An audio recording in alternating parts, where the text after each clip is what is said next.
What's going on, guys? It is Wednesday. It is time for our first session for Curse of Strahd. It's going to be awesome. Um, uh, does everybody want to go around, say their name, say who they're playing? You could start us off. All right, I am Craig, that one guy. I am playing Siren Gearhart, cyborg fighter. I'm Jenny, Little Gid, playing Ella Brightstone, a fire genasi bird. I am Rain. I am going to be playing Minty Thanu Minty, a Air Ganassi monk. Hi, I'm Alex, and I'm going to be playing Avon Drake. He is a tiefling blood hunter. I'm Malik, also known as Iconius. I'll be playing Whitaker Salem, a dwarven cleric. What's going on? I am JJ, just JJ, no pronouns please, and I'll be playing Galbo, rogue tabaxi. And I do believe that was everyone. My name is RG Halstead Rocks, and welcome to Session 1 of The Curse of Strahd.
Now.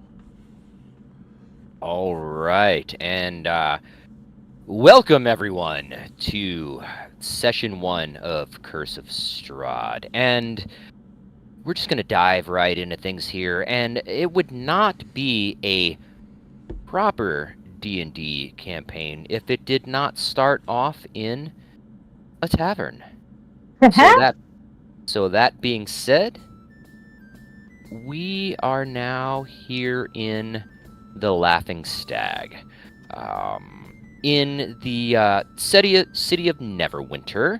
All of you have spent an evening here after your travels, and the lot of you awaken early in the morning to the aroma of a very tantalizing smelling breakfast, this kind of like wafting through the air into each of your individual rooms that you have procured last evening, but the morning is upon us. The scent of breakfast is in the air.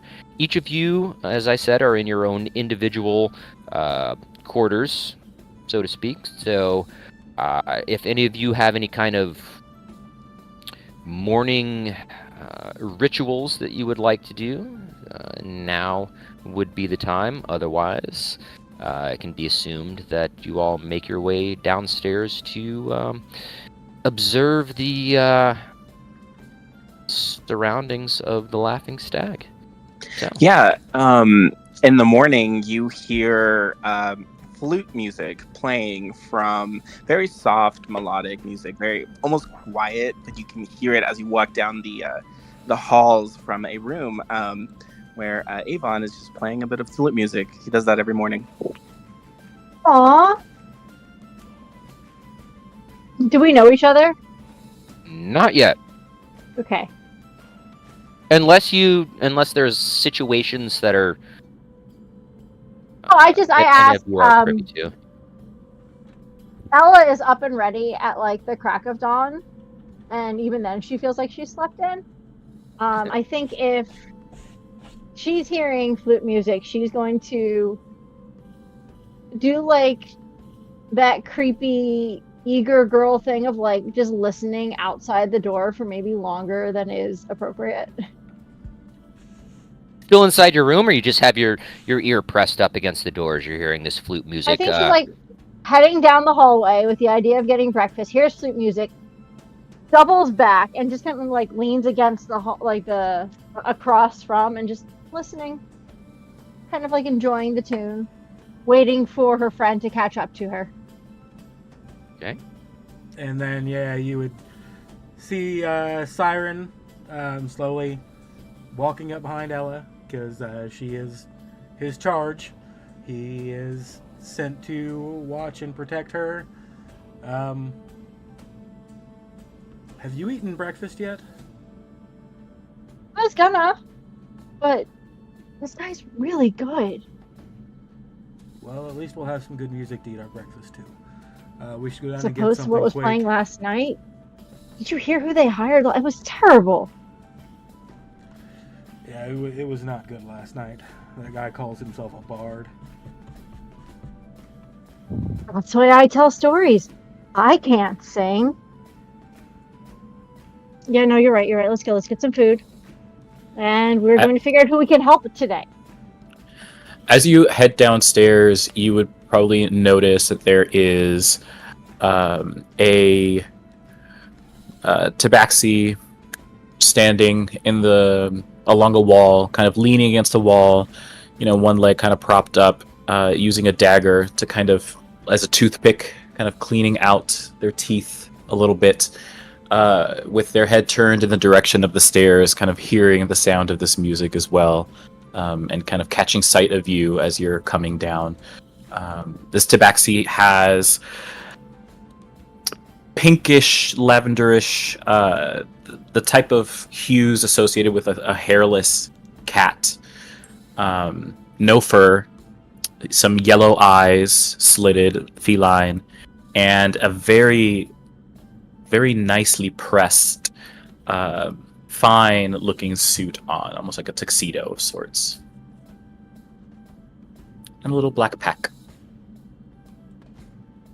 Minty was very likely up not long after Ella, but has been in their room for a little while, just kind of doing morning stretches, making sure that they have loosened up muscles, are limber, that their gear and everything is all in one piece. So probably heads down the stairs 20 minutes, half an hour after Ella and Siren did. They are a blue-skinned Aragonasi with a undercut hairstyle. The top of it is white, fading into a kind of tealish blue. They have on a pair of boots and then just leather clothes that kind of crisscross across both their torso and legs. There is a feathered earring from one ear. Their shoulders and arms are mostly exposed, so there is a long green snake tattoo winding down and around their left arm. They carry a quarterstaff as they walk, and probably ends up just finding a table off to the side to keep an eye out, and is also keeping one ear listening to the ongoing music.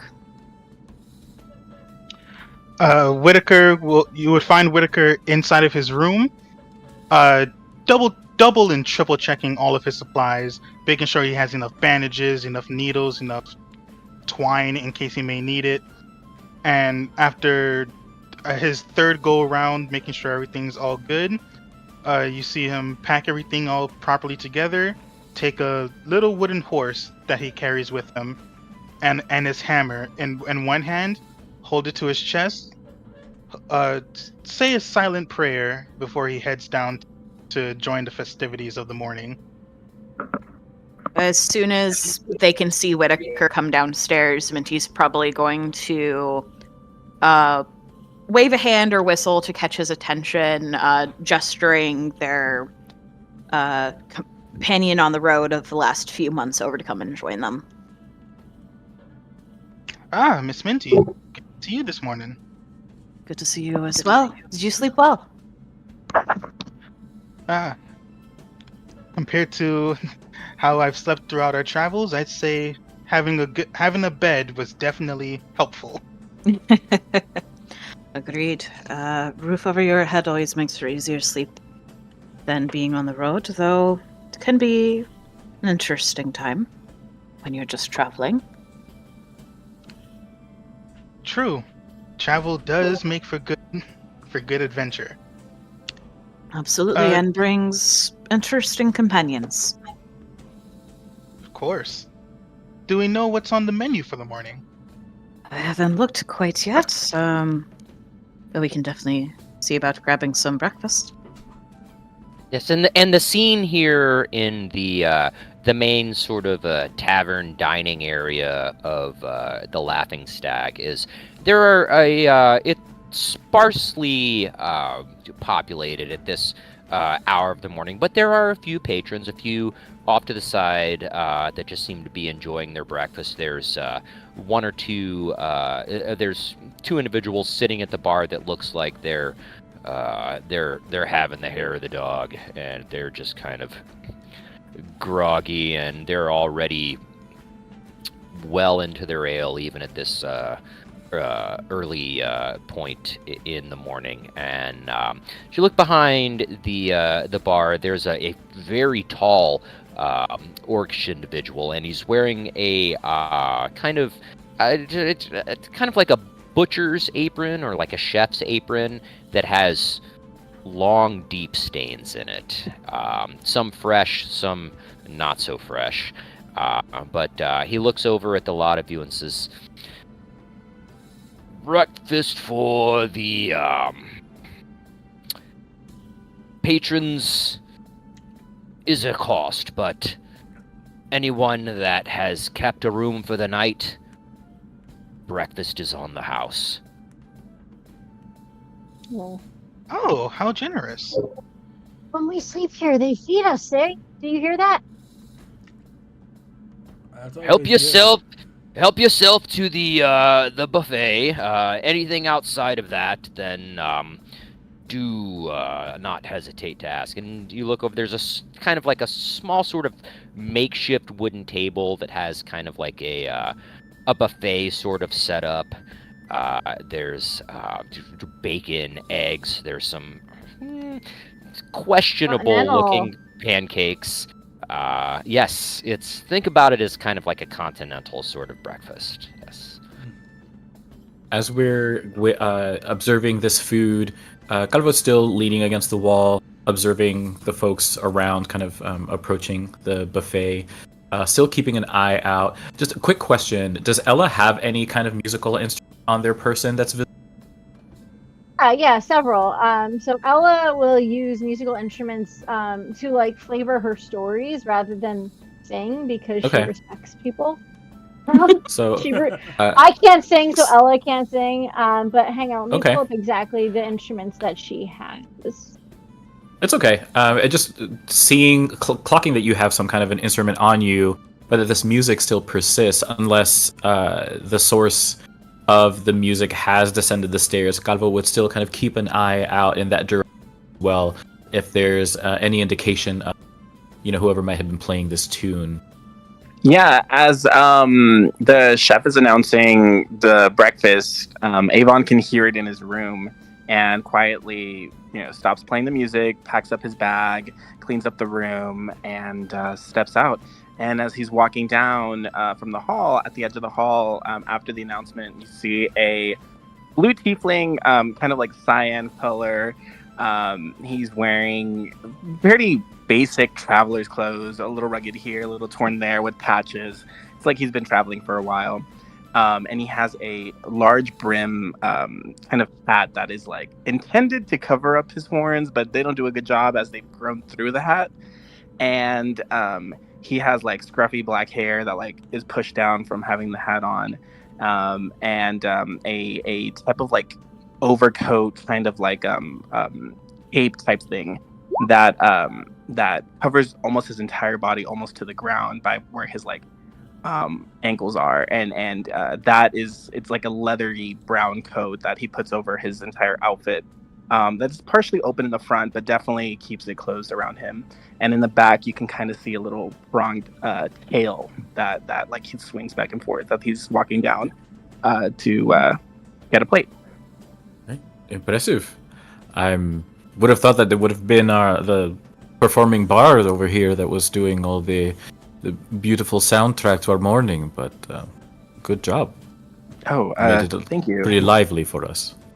Thank you, Oh, thank you. nice. It's just something I do every morning. Music to soothe the beast, if you will.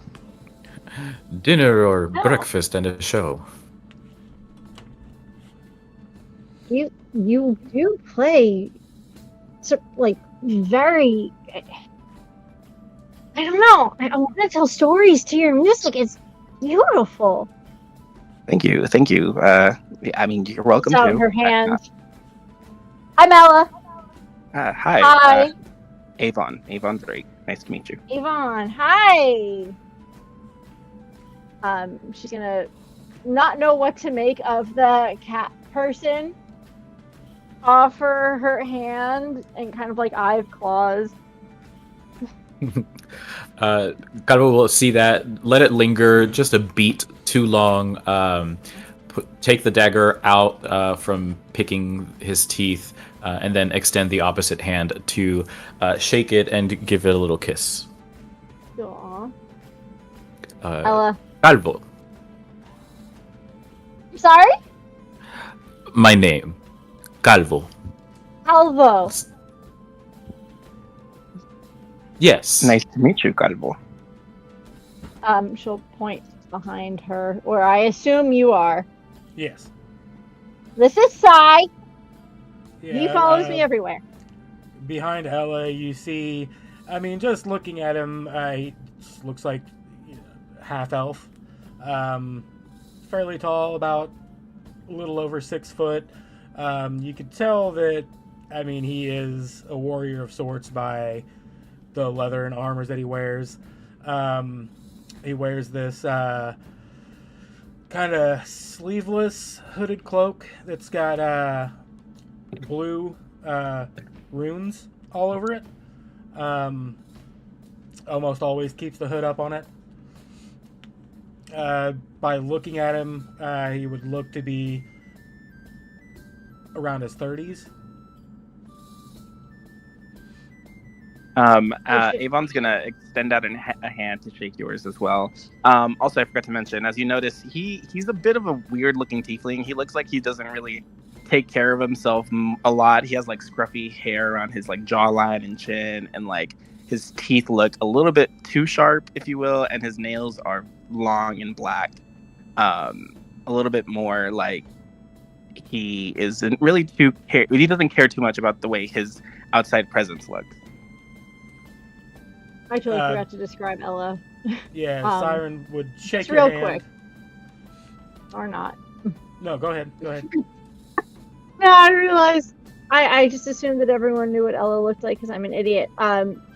She's trying too hard to look like a commoner. So she has this, what she thinks is a very plain white shirt.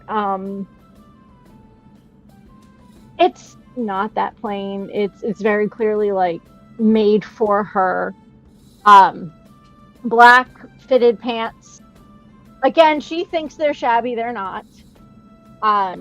And she has this lute just kind of like strung over her back. She's got long, kind of like wild red hair. You can see like flames and shit coming off of it. She thinks that she looks inconspicuous, and I think that's the most important.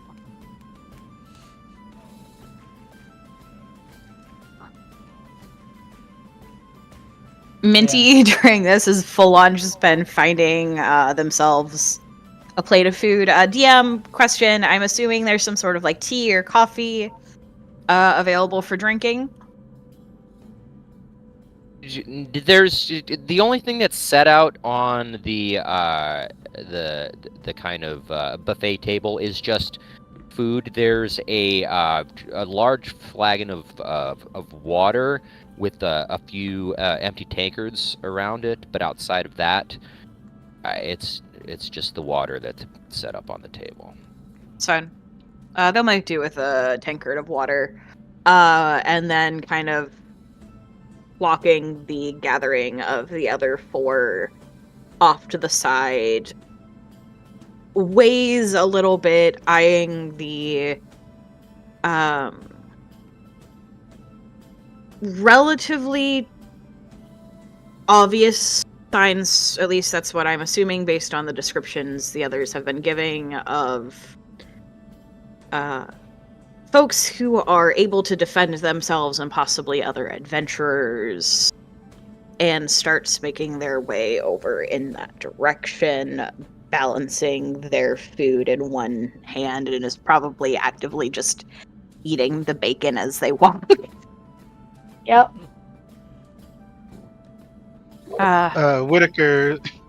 Whitaker's carefully inspecting portion sizing for his food. He knows that he should eat heavily because you never know when your next meal is going to come or how much your next meal will be. So he gets a hefty amount, but he is still concerning himself with too much protein, too much starch, keeping things nutritional. Oh, and Minty did not bother with that at all. At all. Yes. And he did indeed observe that, and made start to go to a conversation that Minty and him have had surely many times over the last few months. Guaranteed. But, this has probably been a daily conversation. Basically any time they've had a chance to eat somewhere that wasn't on the road. Yeah, but as he goes to start, he just stops himself, let her have this one. They them for Minty. Oh, sorry. Yep, no, Let you're good. them have this one. Yep. And then he takes his food, sets it onto a table, and goes into what is not necessarily his favorite pastime, but just something he's just learned to do every time he gets a moment to. Just watches everyone around and just starts in his head listing off little injuries that are on anybody that's walking around. It's like, oh, that person has 3 different cuts along his arm. We should really get those wrapped up and bandaged, or at least clean it off. There's a lot of rusty nails in a few different places. You don't want to get hurt. But his mind just constantly going through the motions of, these people need to take better care of their health. And then as you all are engaged in conversation and your various consumption of bacon and breakfast, the door to the Laughing Stab swings open, and individual walks in, and the bartender looks at him and says, "Oh, good morning, Cyrus. Got something new for us, do you?" He says, "Always." And this shorter gentleman, just at a glance, is just kind of commonly dressed, and goes over and he just reaches into a satchel that he has off to his side and pulls out parchment and looks and rolls that one back up and and then he goes over and tacks it up to a board that's just to the side of the entrance here of the Laughing Stag, and then he stops and just says, "Good morning, everyone, but if anybody's looking for something to do, here you go. See you, Geralt." And he says, "All right," and then he just exits and closes the door behind him. Ella's going to not even think twice, just rush up and see what's on the parchment. Okay, so rush over, and it's neatly written in common, and it says, "To any able-bodied folks, the Mayor Harbin Wester of Phandalin is looking to take on anyone able and willing to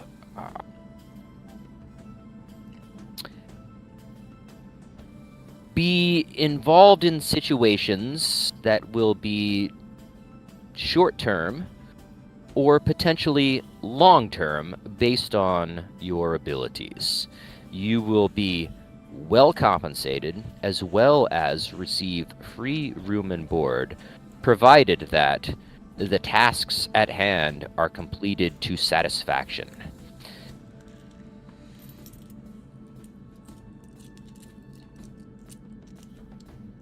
Okay. That Is there looks any- like it could be interesting. And Minty will- is full on, just kind of like half over your shoulder. Ella, I'm just reading that as no, well. that's fine. I'm gonna glance over at Minty and go, "Doesn't it seem a bit vague to you?" A bit, but can't hurt to inquire further. I'm so sorry. Minty Narim. And we'll Ella. offer a hand. Pleasure No to last meet name you. given. You just get Ella. Pleasure to meet you. I'm assuming you have some time as an adventurer if something like this catches your eye. I have. Sai, how long have we been on the road? About 4 months now. I have 4 months. Quite interesting. And then, I've as been on you the say road that, about a year, 2 years, 2 years. Time's 2 years. weird sometimes. It just flies. I mean, this is so exciting to be out in the as you guys are world talking and about time, helping people. I'm gonna walk over and I'm gonna say, "How about 13 years?" And I'm gonna go and read the paper. Ooh, 13 years, that's quite a okay. while. I bet they know more than. Does this seem vague to you? Yes, This job offer? Okay. yes, it seems very vague, but I've taken more vague. I mean, normally when I read contracts and I read them, they should be clear and concise and express exactly what the job entails. Should it not? Yeah, and usually, the reward. Free room and board here, but Not much Is of a that- reward, that's just a job perk. Right. sounds like indentured servitude, doesn't it?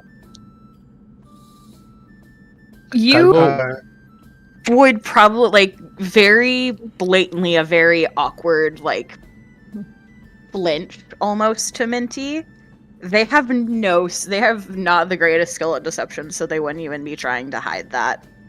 Yeah, okay. I'm sorry, I didn't mean to offend. No, it's all good. It looks like they're taking advantage of people. Depends on what the reward is. Possibly. A night here, Sai. People I'd should be getting say more than it, that. Well, it'd Sounds be like a at night this to someone moment. Fandolin. didn't you say that it said that you'd be I said paid well compensated. It didn't have a gold amount. And well compensated is very loose. While folks I'd are say- gathered by, No, go ahead. Go ahead. sorry, I'll wait. Mine might take a minute. Okay, well, in that case, I'd say at the moment when Miss Minty had like a little flinch, Whitaker would have walked up and, Miss Minty, is something the matter? Is there something wrong with the request? No, no, not with the request. Just memories. That's all. Oh, and you're sure you're all right? Don't need to sit down or anything. Right I now, may I'm have quite good. offended her. Thank you, though. I'm sorry. And I'm just No, gonna no. offer her a seat and some of my bacon, as I see they have quite a lot of bacon on their plate. They probably won't take any of your bacon, and probably also doesn't bother taking a seat, but does nod at you in thanks. No, Bacon. I'm quite fine. Crisp. Bacon's quite good though. Have you had some? So crisp. I love it. Normally They- it flops all over the place. They got just that right balance of crispy enough for a good bite, but not feeling like you're biting into a mouthful of ash. Bit hard to do, I've found. Make sure you whilst- never eat my cooking. whilst they're conversing, Whitaker's going to do a quick scan of the request that was posted, and just say, if someone were to come to the forge with a request this vague, they'd be turned away at an instant. Who doesn't provide details, or at the very least put an exact number for the reward? Thank you, sir. Thank you. Calvo from a distance, not being up by the board, first would like to kind of take in the room to see if there are any others outside of this group here that seem to express any interest, or their body language seem to be interested in this posting or the discussion that's happening. Give me a perception check, please.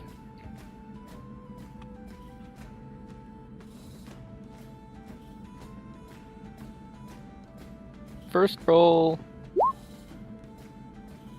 Okay. First and, roll high. Yeah, taking a look around 16.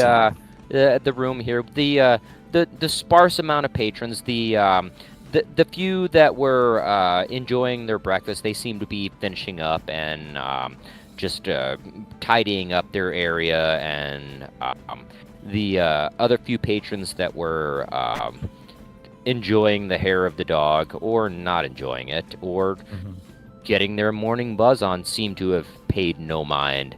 So there doesn't seem to be anyone else that is interested in the fresh posting, so to speak. Okay.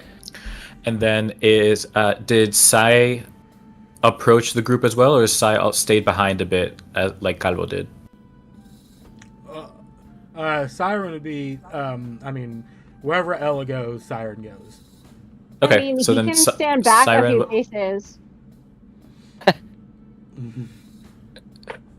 So Siren will then, not Siren, Calvo, after kind of scanning the room a bit, will approach and say, sometimes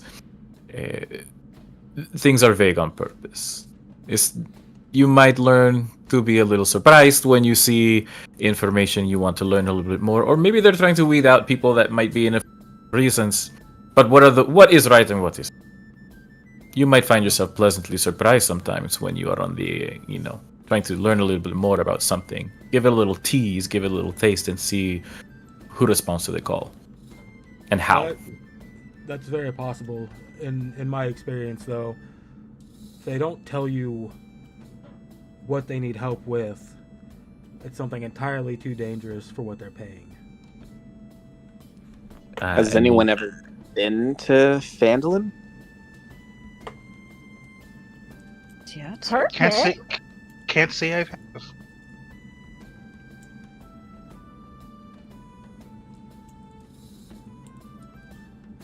But I will I'm gonna say ask it was a DM. request. So I was gonna ask the DM on this. Do you think Siren may have possibly been there, given his history? I'd say that you're familiar with where Phandalin is. You're familiar with the mayor, Harpen Wester, and some of the situations that have taken place there in the past, but it's not necessarily a surprise to you that Harbin is requesting assistance, because it's not something. I mean, it's something that he's done in the past.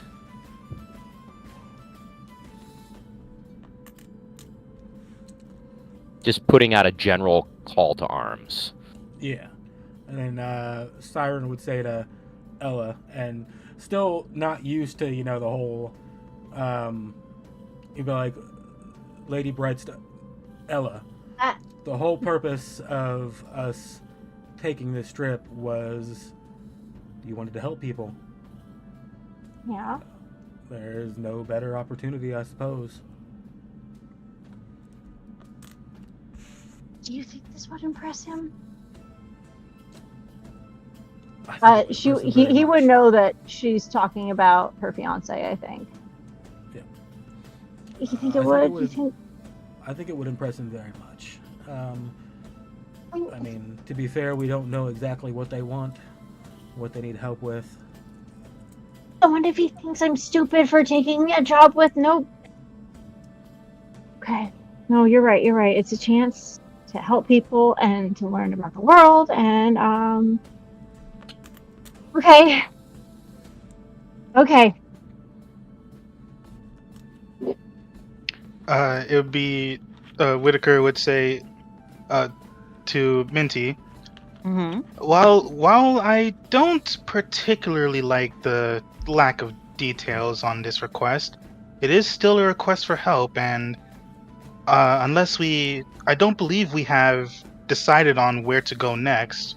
This could be an opportunity to earn something and aid others. What do you say? Shall we? Why not? Phandalin sounds like as good as a place as any to go. Haven't had a chance to go that direction quite yet. I don't think, at least.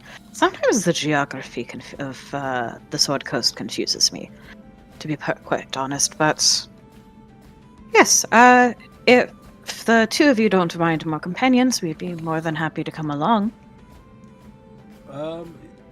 You want to hang out with us? I think it would be quite entertaining. I've been handling before. I definitely don't mind the extra company. Yes, and as I believe... I'm sorry, what is your name, good sir? Siren Gearhart.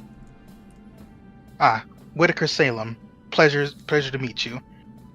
Nice to meet you. And I but extend my hand out to you, even though you are quite a bit shorter than me, being a dwarf and all that. So I would kind of, hand down a little bit. Honestly, just appreciating the gesture. Most people don't even do the whole get down to your level process. So, what pops a good old smile, gives you a firm shake, and says, "I'm not quite well traveled, so traveling with someone who has at least some knowledge of the area would always be useful. Plus, this is a request that isn't exactly safe sounding, so the more the merrier." And I think Siren would look back to Avon and be like, "What about you? Do you just want to sit in this bar all day and play your flute, or Volvo? do you want to go Well, have some fun? actually, yes. But I don't quite Not anymore. travel well with others. But I mean, hey, a little company is not too bad. So why not? I mean, he takes out a leather-bound journal that's like all really like old and has like water damage and like it's not well taken care of. He takes it out and he goes, "Okay, Vandalin, can you tell me how far of a distance it is?" And he starts to like write down notes about this particular trip. I can't find it on the map. Am I just... Sorry, this is Well- above table. No, that's okay. And Siren, you are familiar with Phandalin, I believe, and Yeah. you would know that it's about 2.5, maybe 3 days journey or so from Neverwinter. I would relay that. There's not a whole lot of other towns or cities in between, so hopefully you guys have tents and supplies. Oh yeah, I got you all covered. Well, I mean maybe at least one person. I think 2 of us can fit in my tent. I think we have a tent. Yes. Yeah, we have a tent. Yes.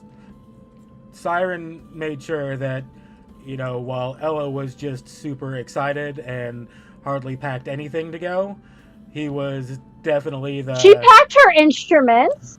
Yeah, that was pretty much it. He packed everything else, and then, to her mother was like, she's going to need some clothes. But I think she's far too excited to remember them herself. Are you my Jarvis? Speaking of Essentially, above yes. game stuff, sorry, I need about a 30-second bio break. I'll be right back. Yeah. All good. So Above table, Phandalin is too small to show up on like the official like full Sword Coast map, but it's in the Sword Mountains. thank you. 'Cause I'm trying to like. Be... I just I don't know had if this shows Whitaker it not there, have but a it- map at all. It's by the Triboard Trail. If you can see where the Okay. Triboard Trail is, it's like right next to it. Okay. Thank you. I really appreciate it. And Avon, did you mention that Avon has a tail as well? Yes, he has a tail, and it kind of like pokes out a little bit from the back of his like coat thing. Yes. I forgot to mention that Calvo has one as well. Still hairless, Okay. but still pink. Oh yeah, I just adore realized I hairless never, hats so You I didn't never much. like gave a the tail or description for anything. Whitaker. Oh, you just said dwarf, and we kind of went with it. Well, brief description: Whitaker has long braided red hair. I say red; it's more like an auburn color. He wears Naturally. you would call it a headband, but it's like a stone jewel encrusted, not hat, but I guess technically you would call it a crown that has beads that come down on the sides and wrap underneath his beard, and then he has 2 necklaces made of similar beads, but they have like a medallion that holds the symbol to represent his village, and then another medallion to represent his clinic. Just drop the link for the notes in chat, by the way. I realized I didn't earlier, and I apologize. Okay, and I'm Thank you. back. So So we have 2 gingers in the group. Myself and the Oh dwarf. yeah, indeed. Yeah! It's gonna be fun. It's gonna be chaos. I can't wait. I So think assuming Siren, in all of his travel, would be very, I want to say excited to see, but it's definitely different for him seeing a blue tiefling, because you don't see those very often. And then seeing, a humanoid cat person, because you don't see a whole lot of those either. So, assumingly all of you have decided to band together under a common cause and begin this very vague quest towards Phandalin to see exactly what it is that Harbin Wester is looking for. Is anything that any of you would like to do before exiting the Laughing Stag and making your way towards Phandalin? I think Calvo would get closer to the group and kind of not verbally commit to this, but hearing Cyran express some familiarity with this place, be a little curious, looking for their own destination that's unknown to them. Maybe there's some more information that they could glean, either from this person or somewhere along the way. The question about the environment is: the tavern that we're at, does the image that we see on Roll20 kind of visually represent the tavern that we're at? Like, are there like plants or flowers in these like planters in this space? Absolutely. If the group is departing, I would probably just grab one of them, one of these flowers on the way out. Just give it a nice little sniff and kind of place it on my lapel. Give me a sleight of hand check, please.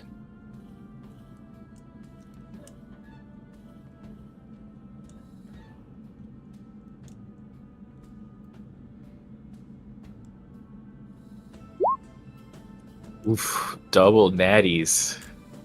You go over and you're admiring one of the decanters that are filled with these very kind of fresh, lush-looking flowers, and you lean in and take a sniff, and then pluck one out, and then the tender looks over and says, "Hey, what are you doing?"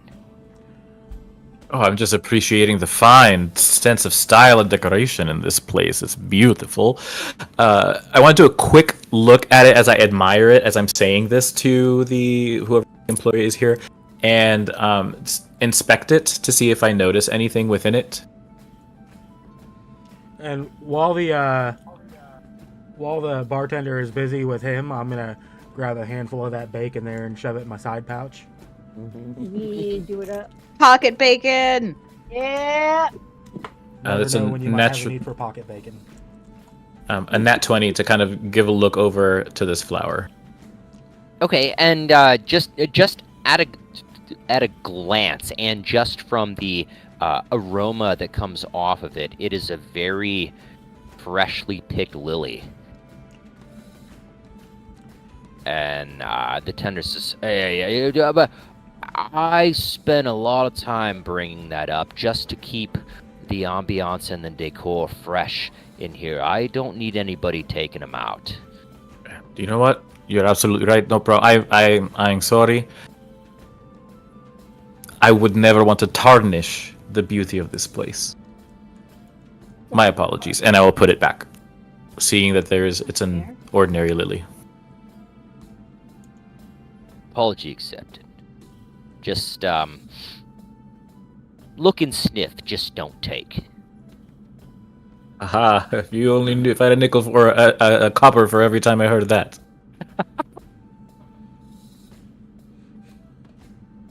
Okay. Miss Minty, I'm not entirely sure how long this travel would take.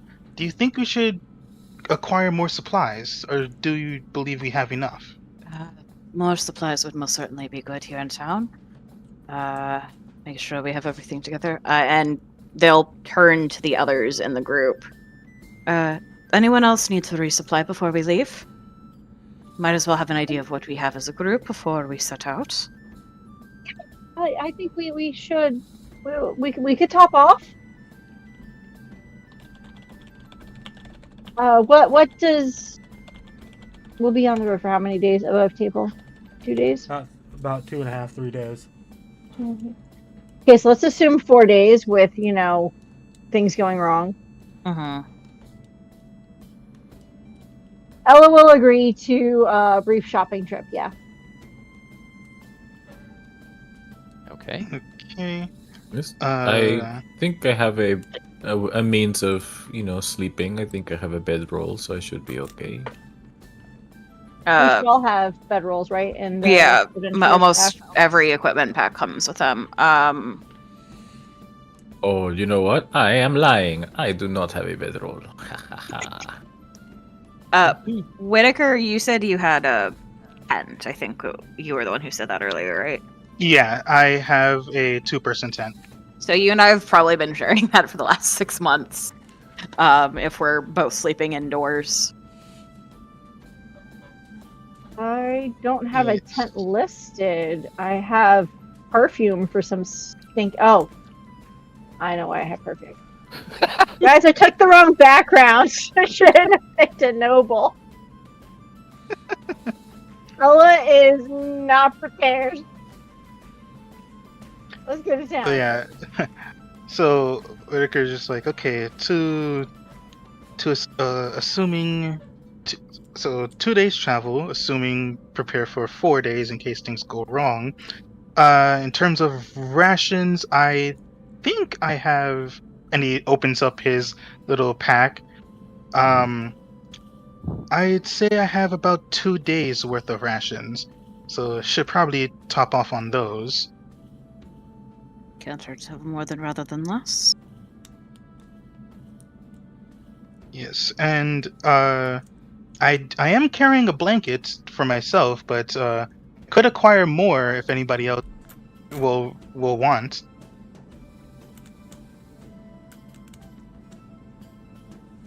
I've got my bedroll, and that's been quite well enough for me. But if anyone else needs one, Yeah, I think Ella's been staying exclusively in taverns. So, yeah, let's. I could use a tent and a bedroll. How am I doing? Siren carries a bedroll, but he doesn't need it, so it's really just for Ella. Oh, is that what that is? Yes. That lumpy mat that I sleep on. Yes. Oh, well, I need a better one. Let's go shopping. Okay. So, as you all have this discussion and realize that a few of you are either undersupplied or not supplied in the manner that you would prefer, you exit the Laughing Stag out into the streets of Neverwinter, and it is a bustling city, and there are folks going about their day, running errands on their way to work and things, and there are multiple options available to you. What exactly is any of you more specifically looking for? Oh, go ahead. I just think basic traveling supplies. I wrote down like a bedroll, a tent, rations, and we're probably gonna want a few healing potions. I think if we split the cost of healing potions as a group, that would make sense. And then we can divvy them 5 out as gold. needed. I have 35 gold. I have 40. I have 8. How do you have more than me? Because I didn't start with anything besides my regular weapons. I will say, I had did the randomizing roll when creating the character for the gold, and the multiplier it gave me 130. Cool. So I the went dwarf with is gear. buying all Now- the stuff. Now, personally, I'm not entirely sure if that should be accurate or not. Dungeon Master, if you think that can fly, we can leave it. But if not, I can remove that 100 and leave it at 30. For the purposes of things, to expedite, I'm going to say everyone has the gold that they have right now. So 35 gold. Okay. So, did you bring up the splitting cost for healing potions to the entire group, or was that just between Ella I and think Cyrus? so I think Siren. Ella's going to be thinking out loud, and okay, well, I have 35 gold, and with that I can buy a bedroll probably, and a tent probably, and are potions expensive? Is this something that we should maybe crowdsource and put our funds together for? I don't know who's going to get hurt the most, and she's just making a mental list out loud. A mental list out loud. So, Yeah, you know what? Mom goes to the grocery store and she knows what she needs because she's repeating it over and over. That's what Ella's doing. I have a rather ambitious and I have a rather ambitious requirement in acquiring more healing potions. You can never have too many. Okay. If I must put I'm carrying he hesitates for a moment. I'm carrying a good amount we don't of need gold. to know. We don't know. Talking about exact numbers is gauche. We can Yes. all contribute what we can, and together, as a team, we can make this work. Yes, and if need be, I can put in a fair share, a rather fair share. Much appreciated. I know that will go a long way. I've got some gold on me, but will depend on how much the potions end up being, how much I'll be able to contribute. Let's go find out. So, where are all of you going first? What are you looking for? What are you trying to procure at this moment? Let's start with the most expensive stuff. Let's get potions out of the way first, and then we'll go backwards from there to like bedrolls and rations and stuff. So I guess Yeah, I can agree with that. Yeah. okay. Get rid of the stuff that we know is going to eat up our costs before we That way go we're for not like the blowing smaller stuff, yeah. I think So- Siren would tell Ella, don't spend too much on rations. I've got like a week's supply, and I don't. You got a week's supply for you or a week's supply for us? I don't eat. Oh yeah. Then what were all those tea parties when I was a kid? When I do eat, it's just to keep up appearances. I don't. This is Have to Nesbit. Just immediately, Whitaker just immediately perks up at the hearing of "I don't eat," and I'm sorry. Did you say that you don't eat? On occasion. Not very often. Got it. I don't require it.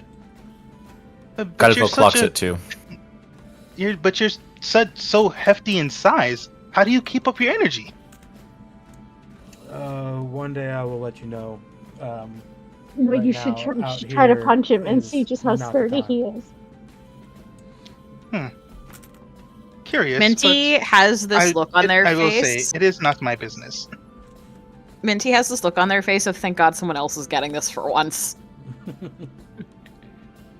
Above board, are any of you familiar with Neverwinter? Would No, any of I'm you be- like can guarantee this is the first time Minty has been here as far as they're aware. I think Yeah. I would say in that my character, it wouldn't be his first time, but he's not from here, so he's not familiar with this place. I would Yeah, say Yeah, I- in Whitaker. character, Don't. Siren probably knows quite a bit about it, but as far as me as a player, not so much. Yeah, I think Garbo would likely know some stuff about it. I think that's we can figure that out separately, but would not would not share that or let folks know. Whitaker's fresh out of the mountains. Like, it's been a year since he started traveling, but he's still really new to the area. Doesn't know anything. Okay, so as a general statement, all of you are new to Neverwinter and not very specific with things. Okay, so whoever feels the most confident about trying to seek out a place, I believe the first thing that is being attempted to be located is potions of healing. Is that Yes. accurate? Okay, so whoever would like to helm that, go ahead and give me an investigation check, please. Who's proficient in investigation? Because it ain't me. I got a +1. I got a +3. It might be me. Hang on. Yeah, I have a +3. No, I'm sorry. Investigation, I have a +2. Intimidation, I have a +3. Hold on, I'm rolling on D&D I think- Beyond. Yeah, I think Gago could kind of keep an eye out and help. Because Gago's been keeping a kind of vigilant eye, and no matter where we go, just kind of head on a swivel, but trying to make it look casual. I rolled a Gotcha. 22. Oh, nice. Yeah, you can ignore my roll. Okay, I'm going to say that for the purposes of this, since all of you are fairly new to Neverwinter, it is a large city that has lots of a diverse group of folks that are walking around, and there's shops aplenty and taverns. Then even in this early part of the day, some of these taverns they're just opening up, but you can already hear raucous laughter coming from outside. But after meandering around through the streets and taking in the sights of there's several different street vendors that are set up and shops that are just starting to open up. But you all pass by or come up to a location where there's this sign that's hanging out of the front of it that reads Elsie's Elixirs. And it's just kind of like the sign's just kind of like slowly swinging, and there's the sign itself is kind of haphazardly painted, and underneath Elsie's Elixirs is a very kind of like almost childish sort of drawing of an uncorked bottle. Better kid drew that. Alright, I'm just gonna barrel on in. This shop seems like it has a lot of personality. For certain. Hello! Okay, so you just barrel in, and the door swings, and then pring pring pring pring. There's chimes that were just inside the door, and as soon as the pring pring pring pring, and when you walk in, it's a reasonably sized establishment, but the first thing that you notice is the floors are lined with baskets all the way around the perimeter of it. And then from there, there's some shelves on either side that are, some of them, that they look like they're haphazardly hanging on. They're leaning a little off to the side and that. But these every one of these baskets is filled to the brim with all kinds of different herbs and vegetation.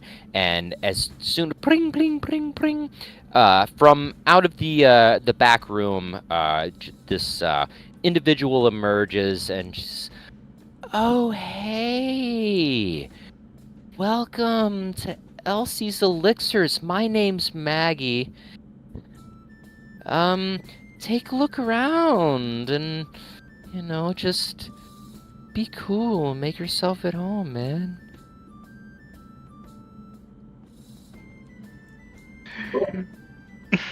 Whitaker's just looking directly at Maggie, a little confused, but at instead of saying anything like in regards to whether or not she's okay, decides to instead look around. See, he and in particular, he's eyeing all the potions just to make sure of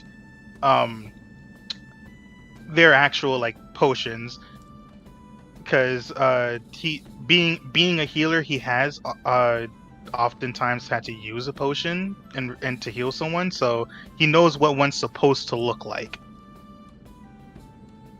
And Maggie, she just kind of walks out, and she's wearing this kind of like, for lack of a better term, it's kind of like a multicolored sort of like muumuu, but at the bottom of it, it's shredded out into kind of like little tassels.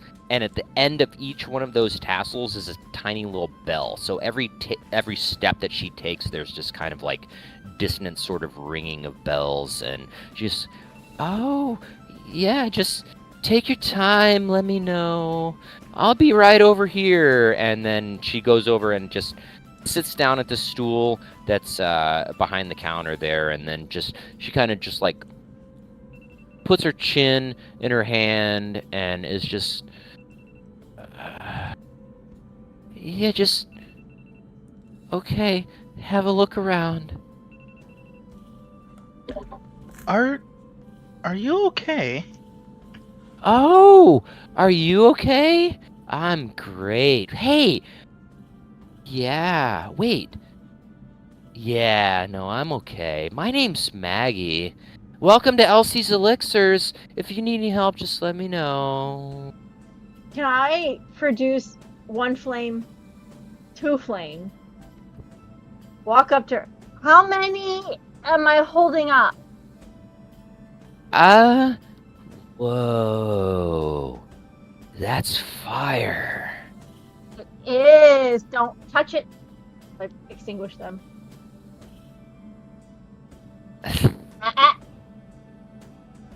Oh. Yeah. Well.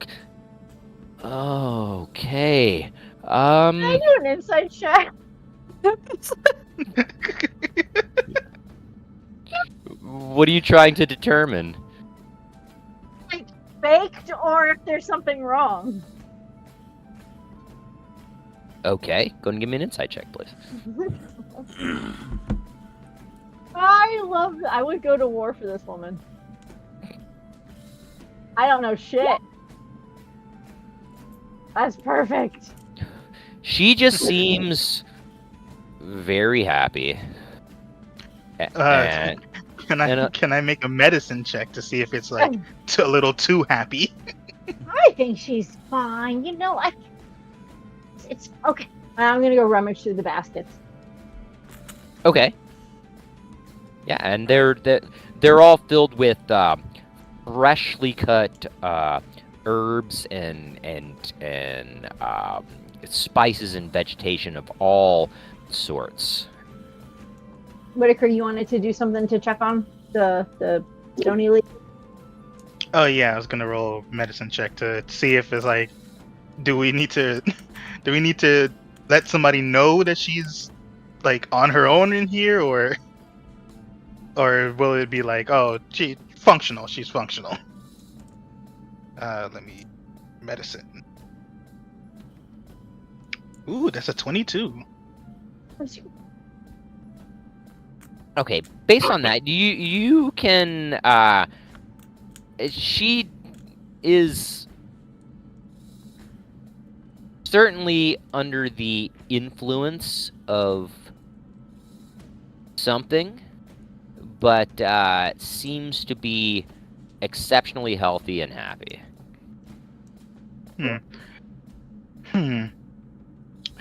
Well, yes, I shall peruse your wares. And kind of just whispers to Minty. They seem like they're on something for sure, but otherwise, pretty good. We may be able to barter, though. Could possibly get these potions for a little less. Most likely. Definitely worth trying.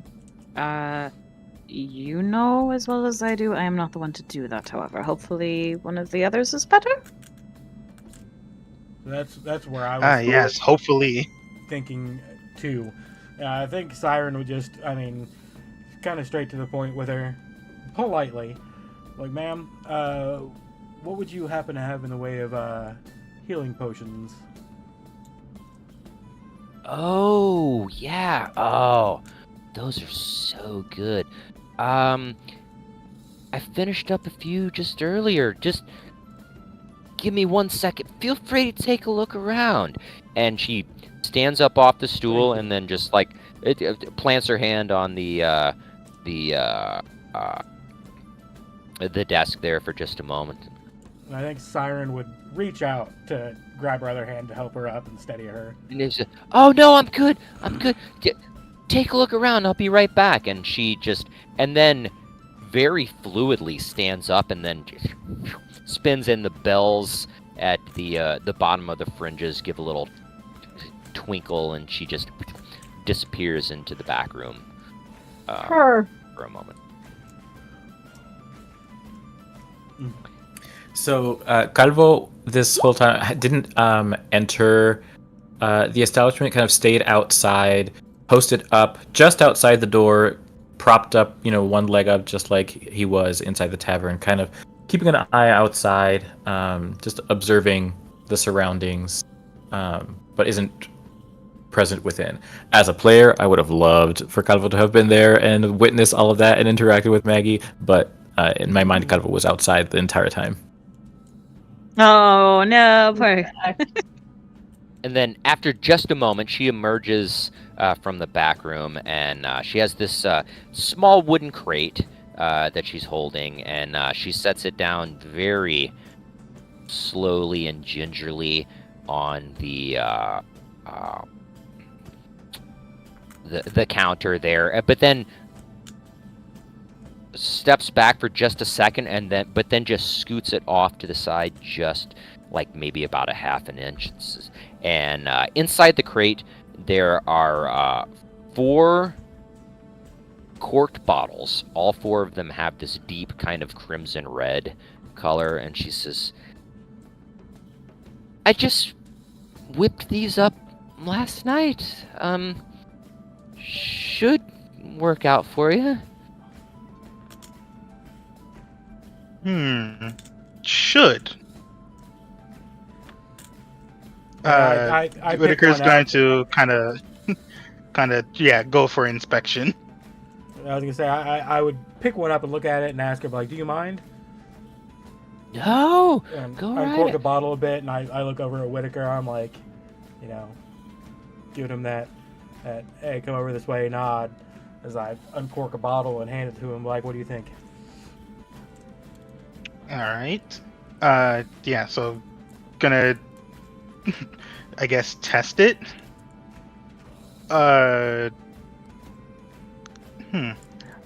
there a sign somewhere that says no sample?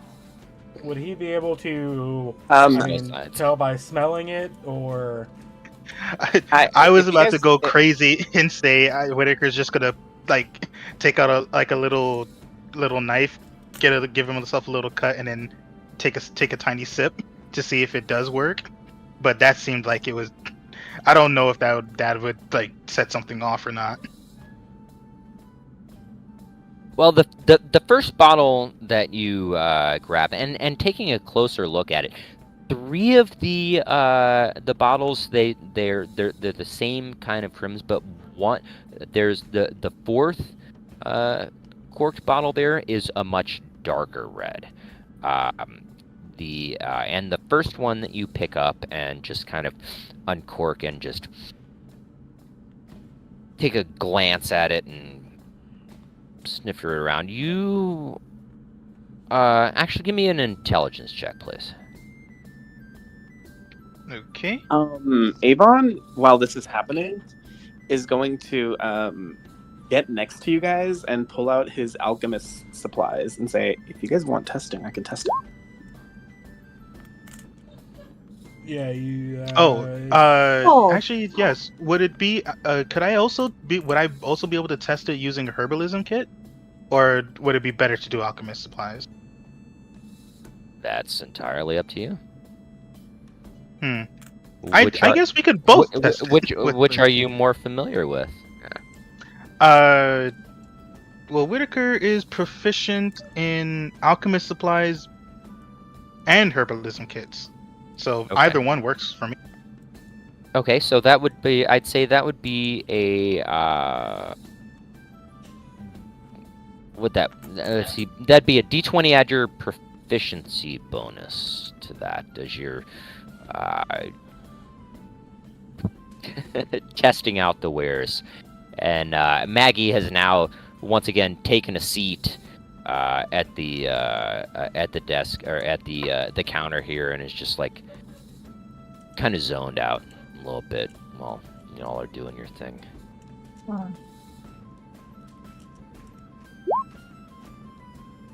I think I'll just somebody else test this for us, huh? A good old Nat 1 would be very concerning. I got a 20. Yeah. I got a 20. I rolled on D&D Beyond 18 plus 2, 20. Okay, so just the Using one that the was alchemist supplies. yeah, the one that was uncorked. Whitaker, you hand this over, and you're like, ugh, it's. Ugh. But then you just kind of like shift it around a bit, and just the way that the solution in the bottle moves, kind of like it's syrupy, sort of, and it just kind of catches up to itself, and you catch the scent, and you immediately are able to determine that this, at least the one that you chose, is a regular potion of healing that you're familiar with.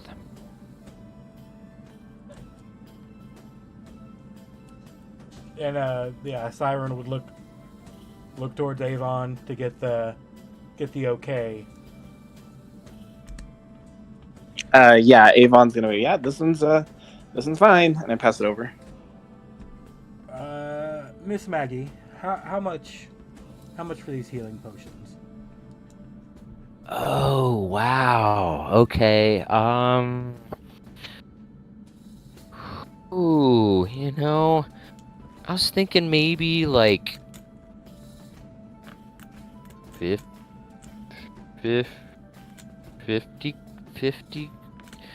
gold or so? Did you say 15 gold? No, I don't. Wait, is that what I said? You said 15. That's what I heard. Can I make a deception check? No, can I make a persuade? No, it would be deception because I'm convincing her of a lie. I can't persuade her, right? What do you want to do? I want to persuade her. Be like, yeah, you said 15. Guys, we heard 15, right? Yeah, I Sounds think right to it me. would be persuasion because she's really baked, and you're making her believe that that's. I'm what gonna let she the said. GM decide. What would you like me to roll? Go ahead and give me a persuasion check, please. Okay. While that's happening, Whitaker is going to take a look at that other potion that you had described to be a darker red. 18. Okay. So Whitaker, as you pick this one up and uncork it, and it's just kind of swirl it around, it's much thicker, much heavier, more viscous, and it has a much more potent smell to it. And as you look over at Maggie and say, wait, did I say 15? And then let me just do one thing super duper fast. It's like, Okay. oh yeah, I get it mixed up sometimes. You Me must too. be. Me too. We've all Oh, been you're there, dear. We've all been there. That's why I noticed. Because I mean, it happens to me all the time. I went, oh no, this poor thing. you're probably right. Yeah, 15, totally. And how many potions did she have out on the counter? 4. 4. Yeah. So if we buy 4 potions at 15 gold each, that's 60 gold spent. I can drop 15 gold for 1. If other people can drop 15 gold for 1, then we can Yeah, buy her out I'll and drop, get 4 for the price of 1 and some. yeah, I've I'll got- drop 15. Okay. Minty can throw in up to 5 gold for this. Minty isn't throwing in anything for this then. Yeah, Whitaker's gonna put his share and Minty's share in there. And then 30 gold from. Oh, actually, wait, hold on. Hmm? Let's resolve what's going on with that darker red potion first before we go buying it. Probably That's just true, a because we highlight. don't actually know for certain what it is yet. Was It was identified. what was I supposed to roll for that? Oh, did we confirm what I was supposed to roll for that? Was it supposed to be the alchemist supplies again? Let's go ahead and do that. So it'd be a D20, add your proficiency bonus to it. All right, D20, don't fail me now. Ah! Oh! Oh! Oh, honey. Ooh. Honey. That's a 10? It's okay. Okay. It after having sampled the aroma and kind of like swishing around the other 3 lighter red ones, you're certain that this 4th one is different, but you're not exactly sure how. Hmm. And I just lean over uh, to him. I'm like, for 15 gold, what can it hurt? True, but I'd say yes, we can buy it, but I think this particular one I'll keep on hand, and I can determine as we go along the actual effects. Sounds like a plan. I'm gonna hand Maggie over my 15 gold and grab one of the bottles. Samesies. I hand over the 30. And 40 gold minus 15. Okay, I have 20 gold left. And she looks down and it's like, oh wow, cool. Thanks everybody. Yeah. And she's looking at the empty crate and it's like, oh, I should put this away. The boss gets mad when I leave stuff laying around. And she picks the empty crate up now that you all have procured the 4 bottles, and the gold is still left laying on the table as she We leave the gold on the table. picks up the crate and walks back into the back room, clears like this beaded curtain. Is there And like while a safe spot her where little she- while her little bells at her fringes are still jingling with every step that she takes. Is there anything else on the table? we put it somewhere safe so she doesn't lose the gold that we did give her? Yeah, is there anything else on the table? Like any other? No. It's just kind of like a retail sort of counter, and she just brought it out and set the crate down on it. Well, Okay. Whitaker's just gonna stand there at the counter until she comes back to take the gold. I can't find a regular healing potion in the inventory. I think it's if you just look up healing, either that Yeah, or potion. that's what I did, It's- and it shows yeah, me it's greater, called a potion. superior, and supreme. It doesn't show me a regular healing potion. That's It's called Potion of Healing. If you just search potion, it's like the 3rd thing that pops up on Beyond. Thank you. Yeah, same thing. If I type in potion of healing, it shows me greater, superior, and supreme. Do you have the magical box checked? No, I just have potion box checked. I can see it. Okay. Oh, if you click If potion, it's gears because it's listed as gear. Yeah, that's so weird. Right. Oh, okay. Backpack. have the Whitaker, same do you problem. pass Minty one of the potions that you bought? Yes. Okay, cool. Just wanted to check before I added it to my equipment. It is. And Okay. I'll write down in my other possessions that I have a unidentified potion, along with the potion of healing. Fair. And then as Siren steps outside, he looks to Calvo. Is everything good out here? I haven't noticed anything out of the ordinary, unless the DM says otherwise. How do you go in there? Pretty well. The lady running the place right now seems to be very much into the herbal remedies. We were able to get these potions on a good price. Oh, seems like you're quite a persuasive bunch, or you know how to strike a good deal. I knew I was running with the right people. Yeah, hopefully the luck stays good. Yeah, and Well, Calvo, you know, Calvo, I would say, since you were just like hanging outside, you didn't notice anything outside of the ordinary. As the morning is getting on, folks are just making their way up and down the streets of Neverwinter here. Some of them rushing to their jobs, other of them setting up little stands and trinket carts and food stands and things like that. So there are a few guards, very kind of like austere in the way that they're walking around, and just as you're just kind of needed, you give a nod, they give a nod, and they just continue walking on. But the city is waking up. Yep.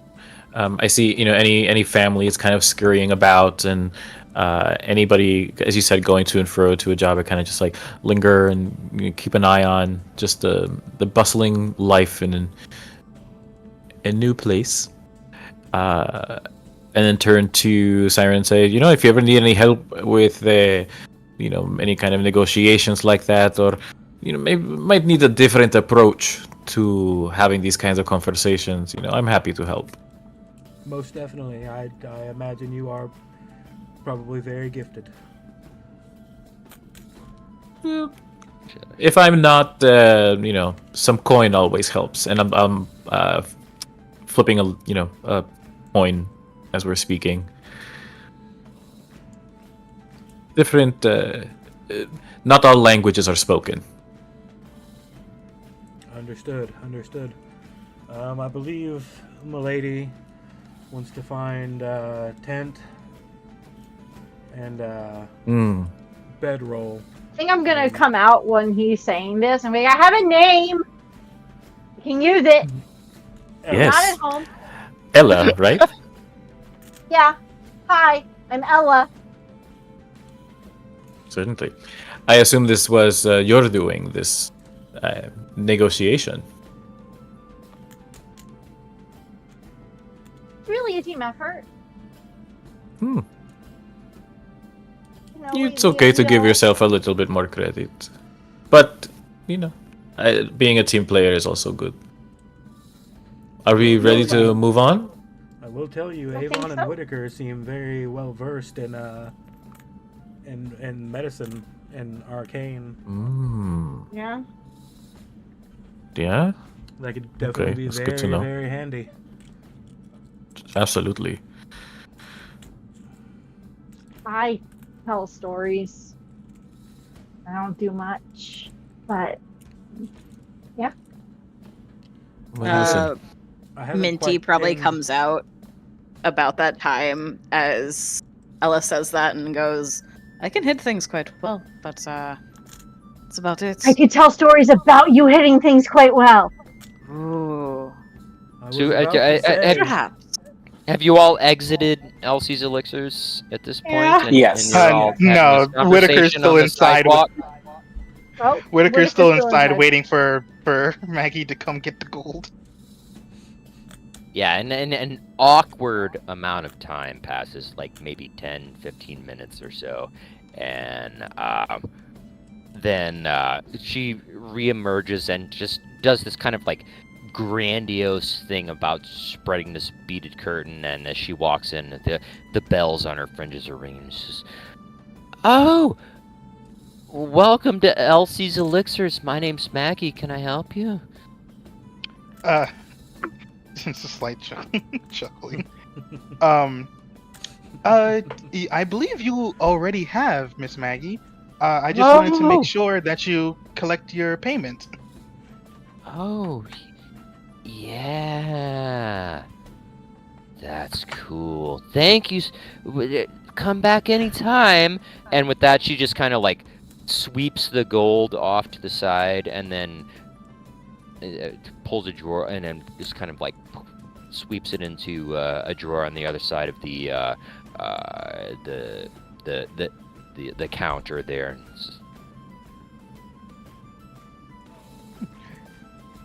So gonna turn to exit, but say over my shoulder, be sure to hydrate. I hear it helps. And then I exit. And then she's gonna. Oh yeah.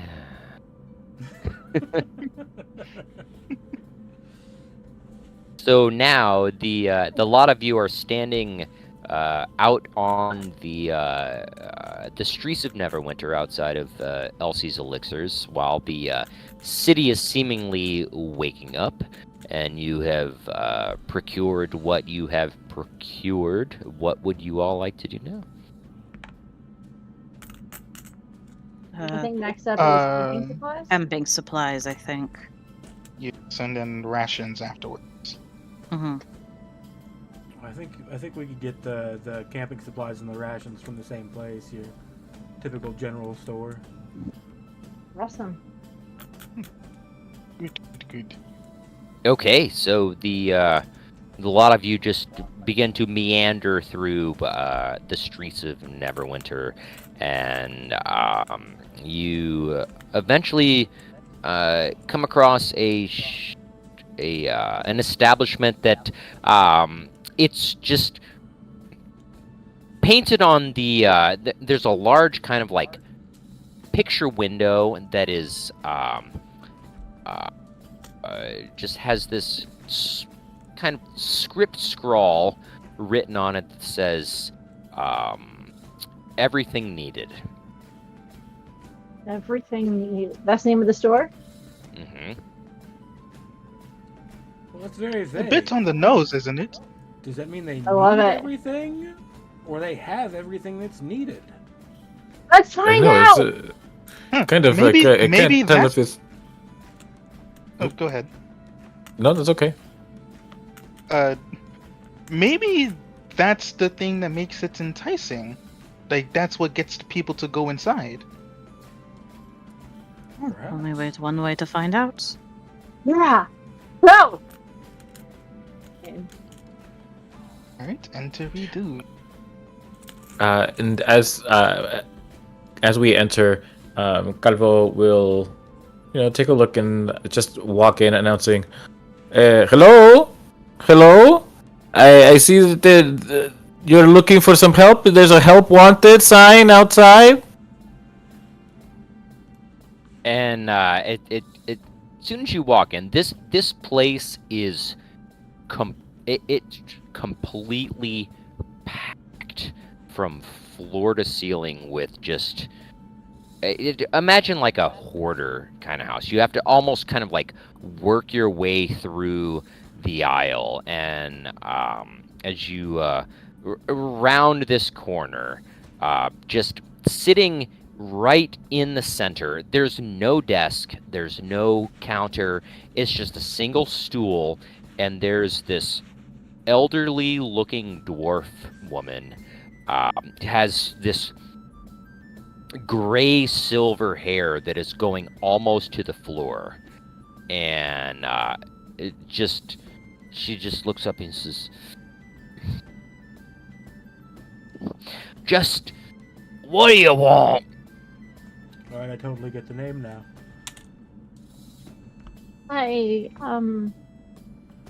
Hello. Hello, yeah. Hello. You know how many fucking times I hear that every fucking day? Whitaker, seeing that the lady is a dwarf, approaches and in dwarfish, good day, ma'am.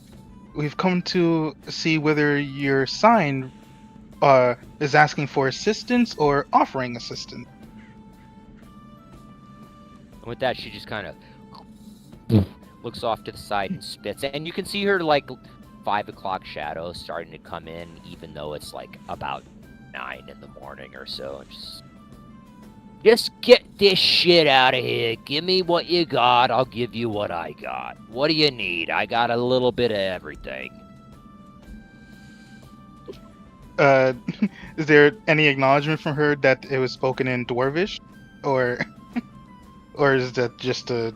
She responded in dwarvish. Okay, cool.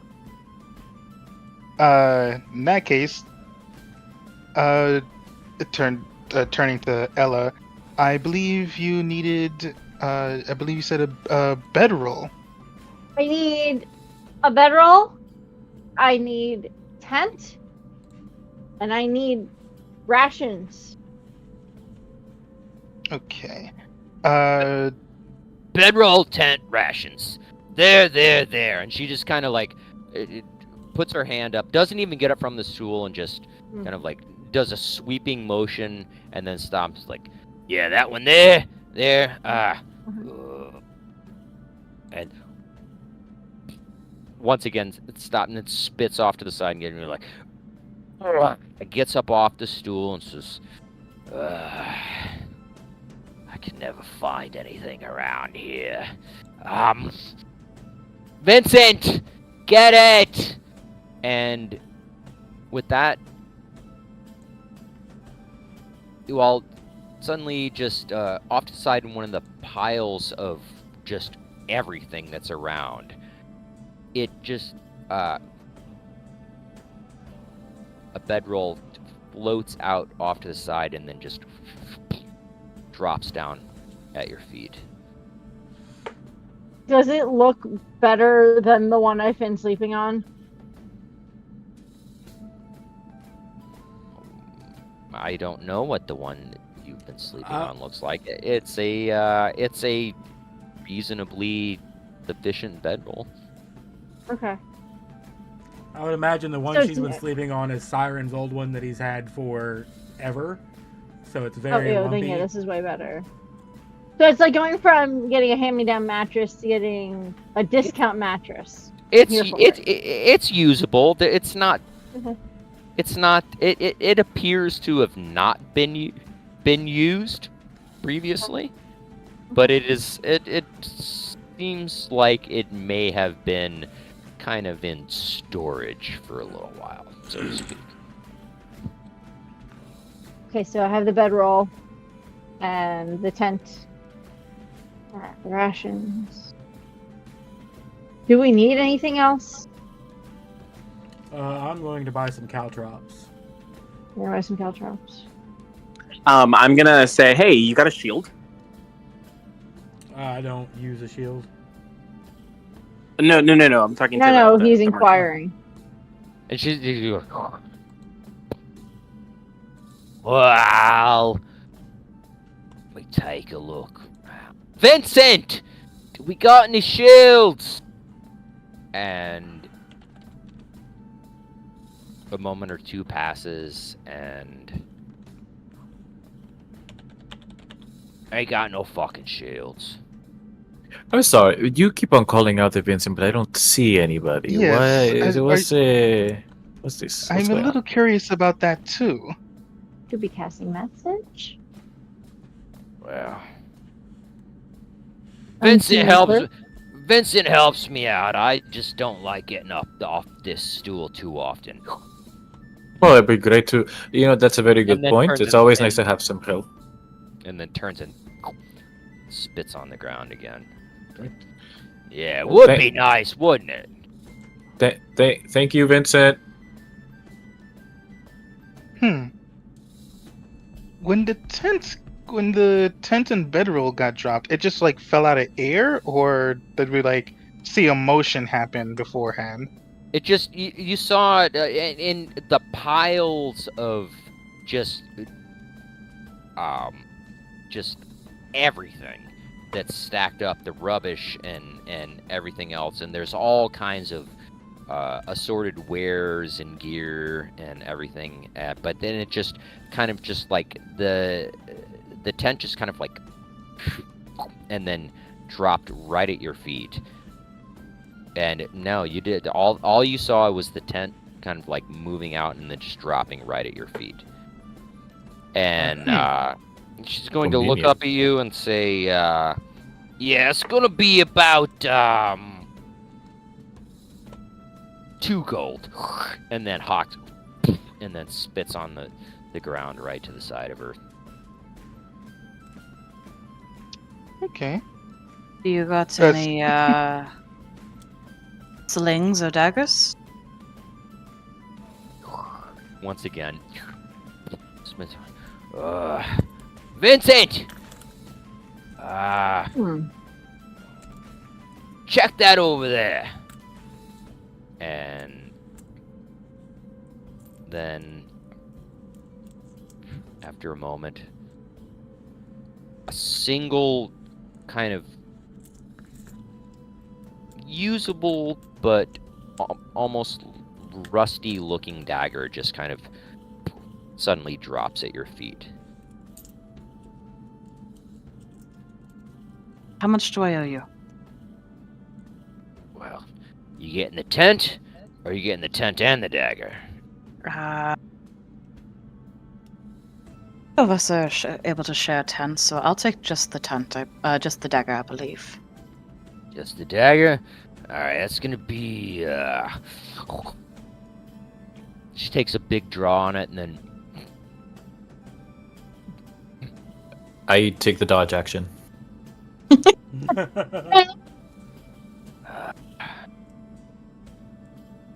I'll let it go for, And she just kind of leans over to the side a little bit, and then shakes her head. Says, 1 gold. 1 gold it is, and I will happily hand that over and take the dagger in return. Sir Siren, Yes. do you know if the weather in Phandolin's where we're going are correct? Yes. Do you know what the weather in that territory tends to be like? Would we need to procure warmer clothes? It's not like cold there, right? It's about the same as it is in Neverwinter. 'Cause it's only about 2 days, so it's not. It's about the equivalent of like what 40-50 miles.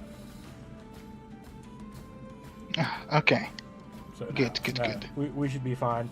We might have some cold nights, so I would, if you don't have it, maybe get a blanket or 2. Oh yes. Speaking of, and this time addressing the whole group, my offer for blankets still stands. I have one for myself, but if you all need, Really get cold. And are they flame resistant? Ellie, or do you get cold? Aren't you fire? Yeah, I don't really get cold. I mean, I have some blankets back at home that are really nice and snuggly and weighted, and I'm okay. Out of Right? character, I love weighted blankets. Just... They are so Oh my God, nice. right? I need one so bad. I know, right? I Also- can't sleep with them, but I can like have it on me if like I'm on my laptop in bed, but I can't sleep under it. Word. Also, out of character, it's after 9. Do we want to take a break? Oh shit. Well, we're only running till what? 10, Well, I was- 10:30. Well, yeah, I was gonna say 10, and I was gonna try to do it at halftime, but everything was going so fluid with roleplay. So if yeah, let's go ahead and take a quick 5-minute IRL. Does anybody need more than 5, or we can do it for 10, or? Yeah, I just I'm got good Give with me 5. 10. That was fine. Oh, sorry. Can I ask for 10 just to get the dogs to bed? Yeah. Let's do that. All right, now let's Need do to go it. outside. Let's do it. Let's do a 10-minute IRL. I'm at 9:08, so that is let's call it 9:20 EST I'll when set we a all timer. get back. Sounds good to me. Alright. Fantastic. back. All right. We will be Good back in times. about 10 minutes. Word. BRB.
And Yeah. we are back.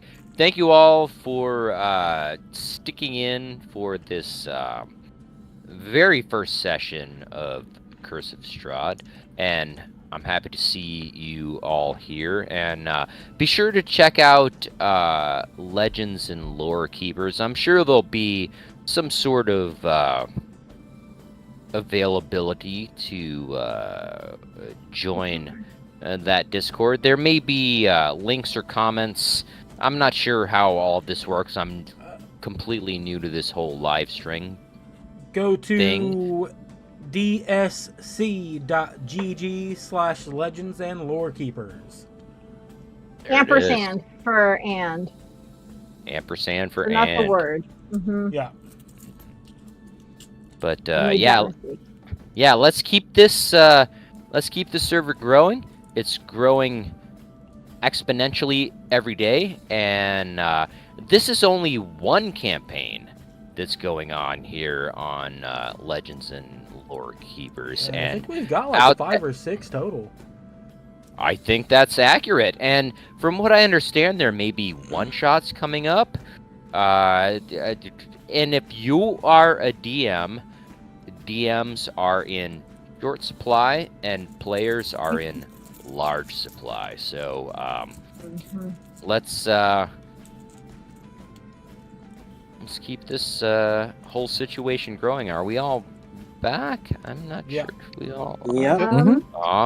Yep, I'm back. Fantastic. So, I do believe where we left off, we're outside of. Are we all outside, or are all the situations situated? I just need based to know on- how much I spent so I can subtract it. I believe it was said to be 2 gold. 2 gold. Okay, thank you. Yeah. Then yeah, I'm good. I- I'm out. So there was a dagger and what, a bedroll, I think. Minty got a the dagger.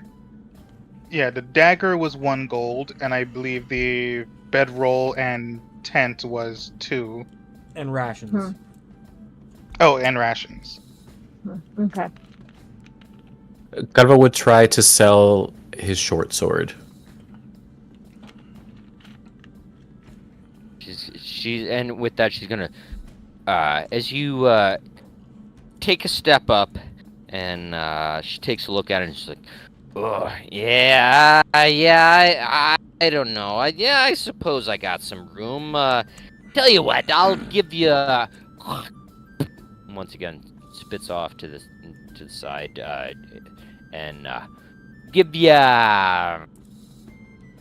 say about 4. Ooh, wait, can I see that?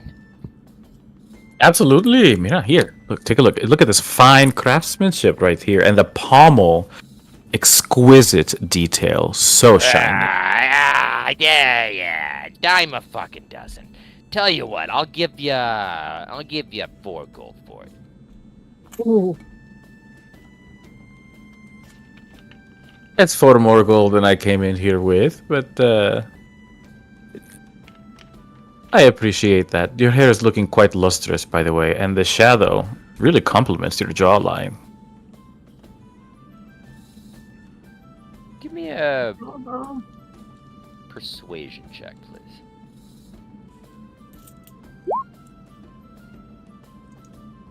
And she's gonna hawk up another and then. You know what? I like the cut of your jib. 5 gold. I give a little wink and a little finger guns, and as I'm handing it over, I just like lightly brush a finger over a knuckle, and say, "It's been a pleasure doing business with you." Yeah. I hear that all the time. You'd be surprised. I'm not at all. I'm in my prime, and she just Hell yeah, you are. does kind of like a hair flip. oh my god, she's my hero. Love her. I imagine great, thank you. Siren watching this interaction is just like wondering if if the cat guy and the dwarf lady are what's going on there. We're gonna have to go. Whitaker's just in a corner, chuckling to himself. And after lingering just a beat too long, I will very gracefully stand up, give a slight, not a bow, but kind of just a nod in the direction. Thank her and head out. Mm-hmm. Okay. Siren says to him, well played, my friend. Well played. Great. It's going to benefit us all in the long run at some point. All right, so are we ready to hit the road? We've got about 3 days travel. I think we are.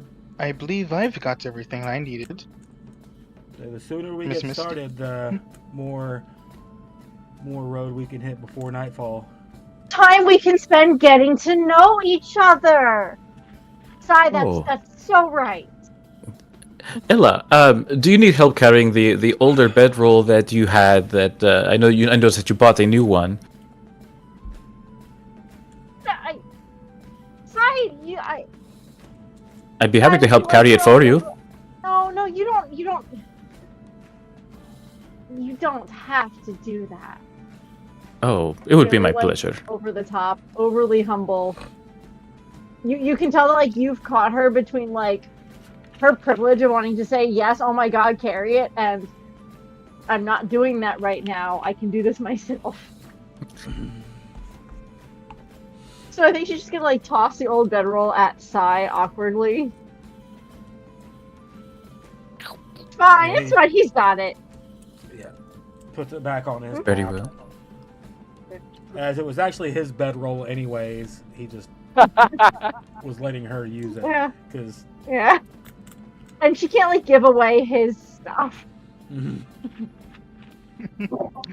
While that's happening, Whitaker is making his way out of the shop, but just before he does, turns to the old dwarven lady, raises his hammer to his chest and gives her a bow, and in dwarvish says goodbye and then exits. And as you're doing that, she just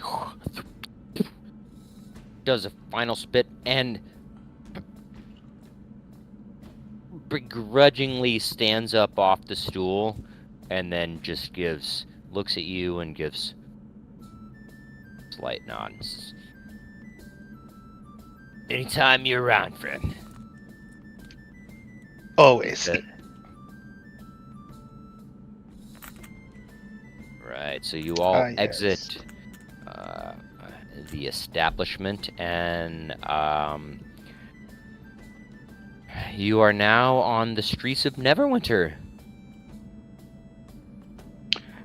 So, and it's I know we said it is 2 days, possibly 4 days in case of trouble for travel, but would we be traveling on foot, or shall we try to get a carriage? Well, as someone who fun, wouldn't it? As someone who has traveled on foot for most of their traveling, carriages are very expensive. How expensive are we talking? Well, it depends on the quality of the carriage, doesn't it? Well, if you'd like, we can go However- investigate, but Well, you also have to factor in taking care of them, feeding them, etc. So it might be Lodging them in a unnecessary cost. Making sure that we're staying at an inn or a Again- tavern that has space to stable them. again, we also have to understand we don't know how much we're going to get paid if we complete this. Right, there's nothing That that is So the tells true. cost is worth it it. is. That is And, true. Basically been told if you come do this job, you get a gold star. DM, Yeah, what that's I not Well, what if we we ask. true, but if we do go by the specifics, they did say room and board is free. The tavern that we're leaving, that'll be 3 days behind us. No, yeah, the way it Is it- read to me at least sounded like we'll get room and board in Phandalin In the new once we place. get there while Yes. we're doing the Mhm. job. Yeah, the And person DM who offered the job would be offered room and board for free as long as you're Okay. working. DM, would I know, or is there anything in between Neverwinter and Vandalin?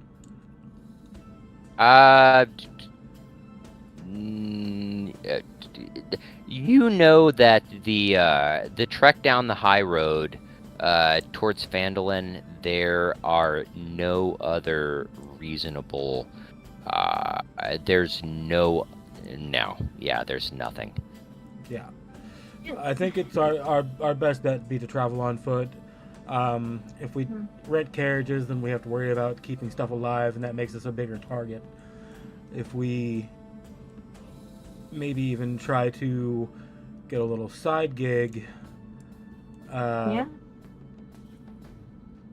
caravanning there, I mean, we might make some coin, but that's also people we would have to help keep alive. Well, I am no stranger to keeping people alive, We do but want to it help does people. seem traveling on foot would be the better option for cost and efficiency. And I mean, exercise is good for you, right? It is true. A healthy body Yes. makes a healthy mind, and a healthy body plus a healthy mind means a healthy life. Exactly. Traveling on foot Access also makes it a bit easier to avoid if anyone decides to trail us. We can move off Exactly. the path more easily. Fancy carriages tend to be quite noticeable, and also right. tend to be a little I bit never- easier pickings if for robbers who are looking to set up an ambush. Yes, I mean, such a thing. I still don't understand the concept. I know from the village I come from is far remote, but I still don't get why there are people who steal from those that are traveling. The concept just doesn't make sense. Why doesn't Depends everybody on, just collaborate? Depends on the person. Some folks, that's the only way they have to survive. Unfortunately, they might not be able to make the money they need for one reason or another. Some folks do it because, well, they find it fun. Others, it's the only life they've ever known. And some people are just assholes. And that too, yes. Times Well, are strange. it's still pretty early in the day. Are we ready? Should we start to head out, or should we wait? I'd say it's about 11 a.m. or so at this point. Yeah. The earlier we head out, the more ground we can cover before nightfall. Agreed. That's the spirit. Yes, Whitaker puts down his pack, does one more final quick check. Everything's all there, sorted and cleansed as need be. Well, I am ready. You all are. Avon, And I know we have rations, but I do have some cooking utensils with me. If we can find anything on the road to eat instead of the rations, I won't say that I am the best chef in the world, but I can make a decent porridge. We're gonna get a fire going so easily. Useful. Quite. Avon. Yes. You said that you've been traveling for 13 years, yes? Yeah. Were you normally traveling by yourself or in a group like this? No, always by myself. Oh. Do you have any tips or suggestions that might make sense for a group like this as we're making our way? Stick to the trail and don't be a hero. I don't understand. If something happens, don't throw yourself in front of someone else. I am surely not going to do that. But what will happen to this someone else? Long story short, if you throw yourself in front of someone else, instead of maybe running to get help, you could probably save that person faster by trying to go get help instead of getting yourself hurt while that other person's also hurt. Oh. Save yourself before helping others. Exactly. Mostly. Yes, you must Okay. be able to protect. You must be able to keep yourself safe before you can keep others safe. Though I will say, if they are injured, I am proficient in healing, so I most likely I'm going to try to assist them in that regard. Ella's gonna get out her journal and just start like writing furiously, like taking notes on everything that everyone is like advising her on. It's chicken scrawl, and she uses illusory script. So if anyone else looks at the journal, it just looks like, I don't know, shipping. It doesn't look like anything important, but she can read it. All right, so walk and talk. Let's Walk and talk. start going. All Alright. right. So as you all have decided to make your way towards Vandalin,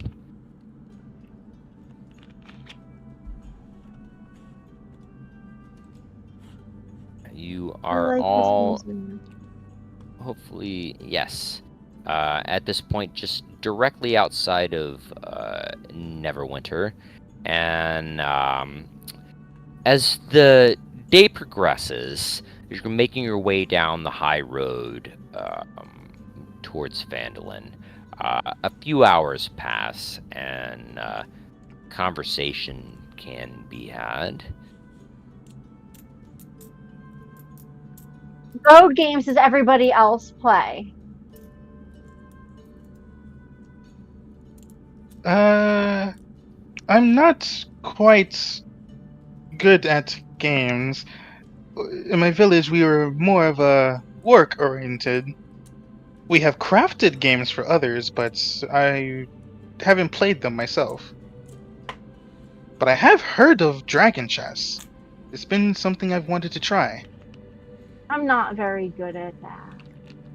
And as you're all making My your brother way down the high road, there are a few travelers that are passing in the opposite direction. Some well-weathered wagons that are overloaded with goods and supplies and such. And as you, a lot of you walk past, they just kind of keep their heads down and just give a polite sort of nod as you all pass by, and you're meandering your way down the high road, and there's a narrow cloud in the sky. There's a few, and it's a beautiful day, and there's a slight breeze that's coming off of the coast that negates the kind of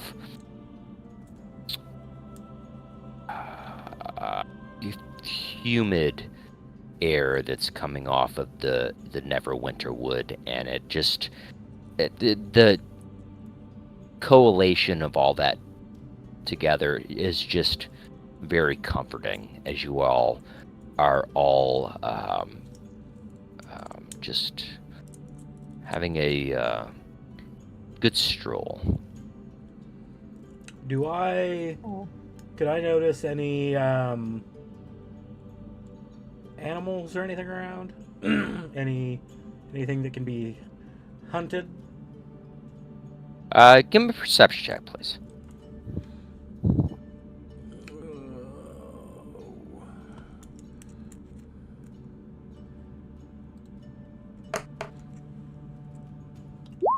Natural 20 for a 24.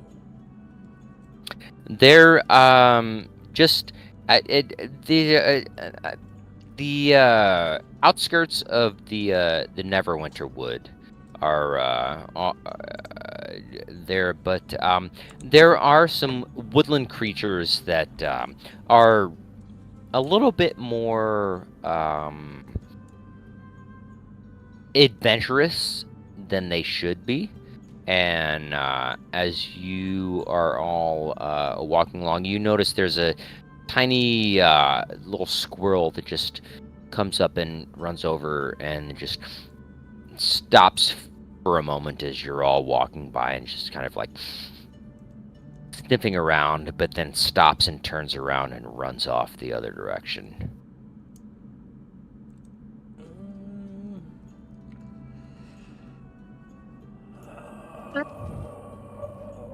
I'm gonna let it go. Oh. Did you Say it. take care of that squirrel? Well, Whitaker said he could cook. I was gonna kill it. How many squirrels would you have to us all to eat? You could get some decent meat out of a squirrel. Make a nice stew. Proper economics states that one big sacrifice will better the people more than 1,000 tiny sacrifices. You're right. Thank you. Whitaker is admiring the vegetation, any vegetation that's alongside them.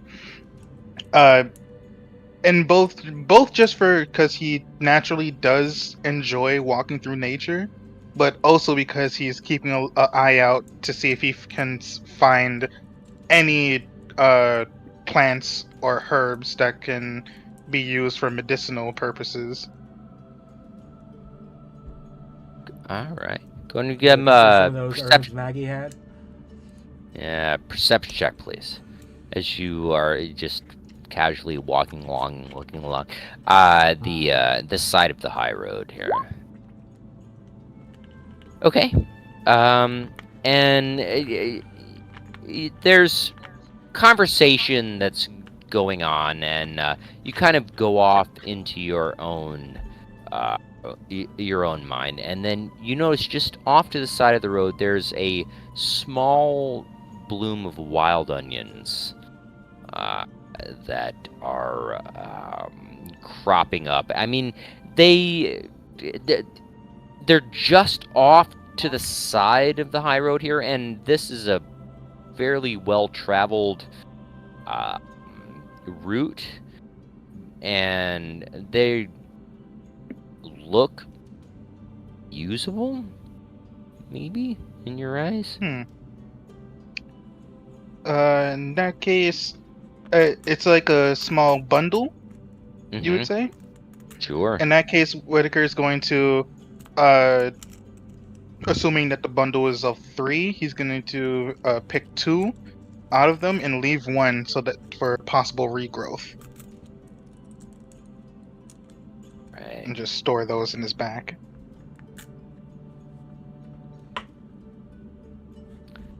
And as he kind of just walks back towards the group after deviating slightly, just says, "I found some onions.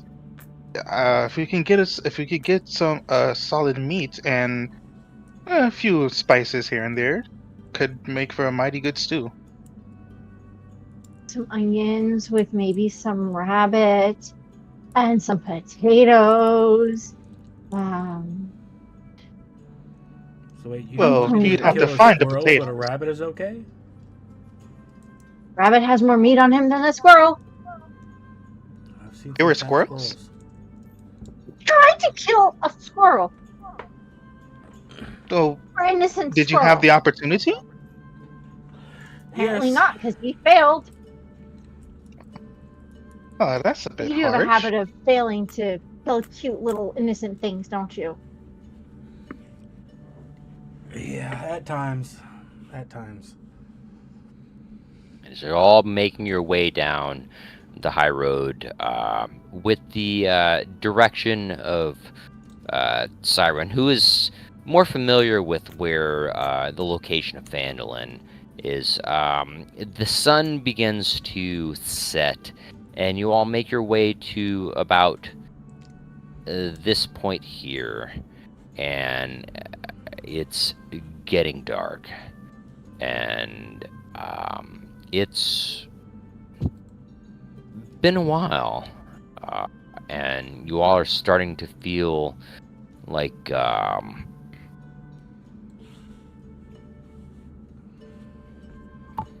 well, a lot of time has passed, and the sun is now setting. The breeze off of the Sword Coast is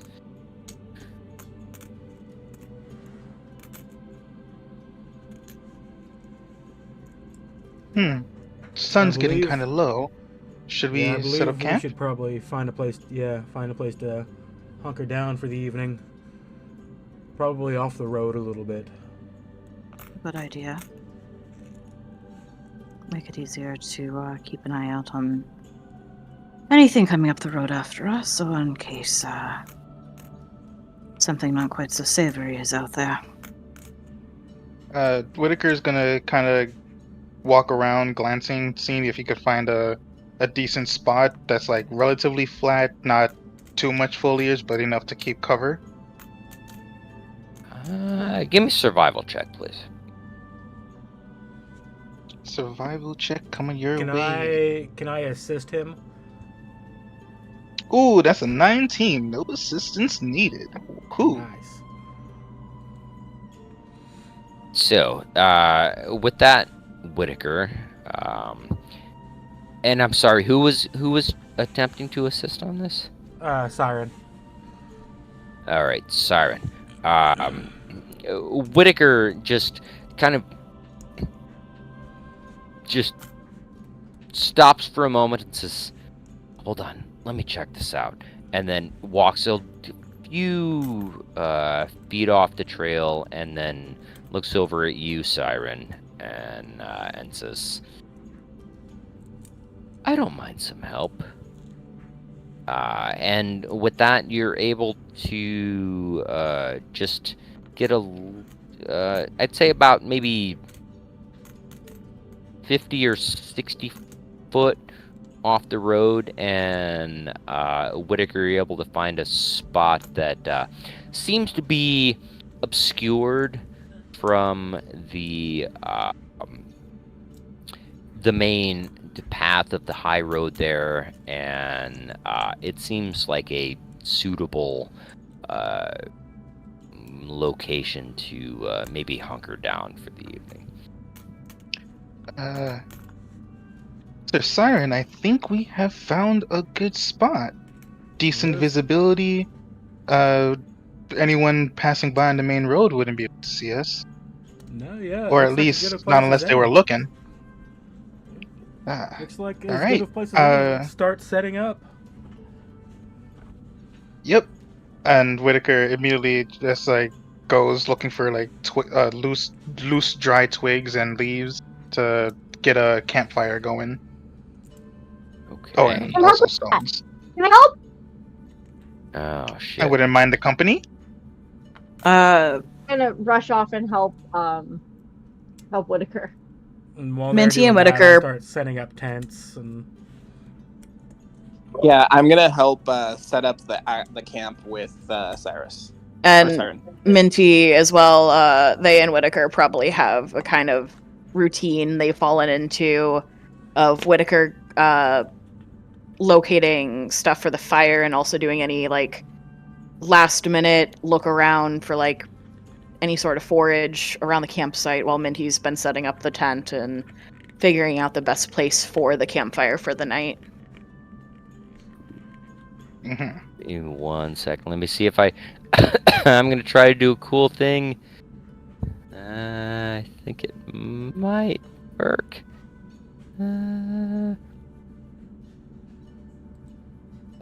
See. Yeah, we will see.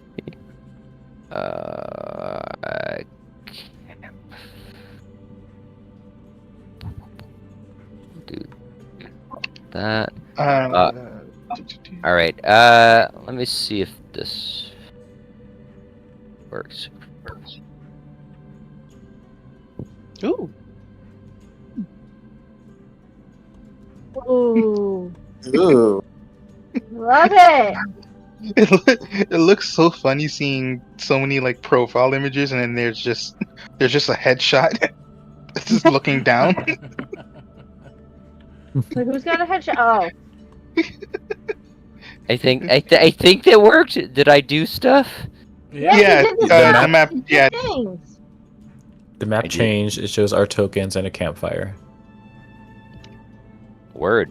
That's how it's Sit supposed to here be. by the- Okay. So Calvo, seeing everyone kind of branch off and pair off to do different things, or maybe not more than just pair off.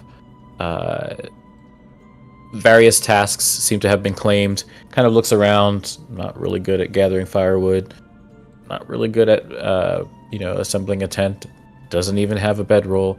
So kind of just posts up by a tree and kind of keeps an eye out in the direction of the trail that we're 60 feet off of, so that we can still have some eyes kind of staying on alert while everyone else is distracted. Not like distracted in a bad way, but like everyone's But occupied, you so wanted I want to carry be the our eyes. bedroll. I think. Well- I God think, damn it!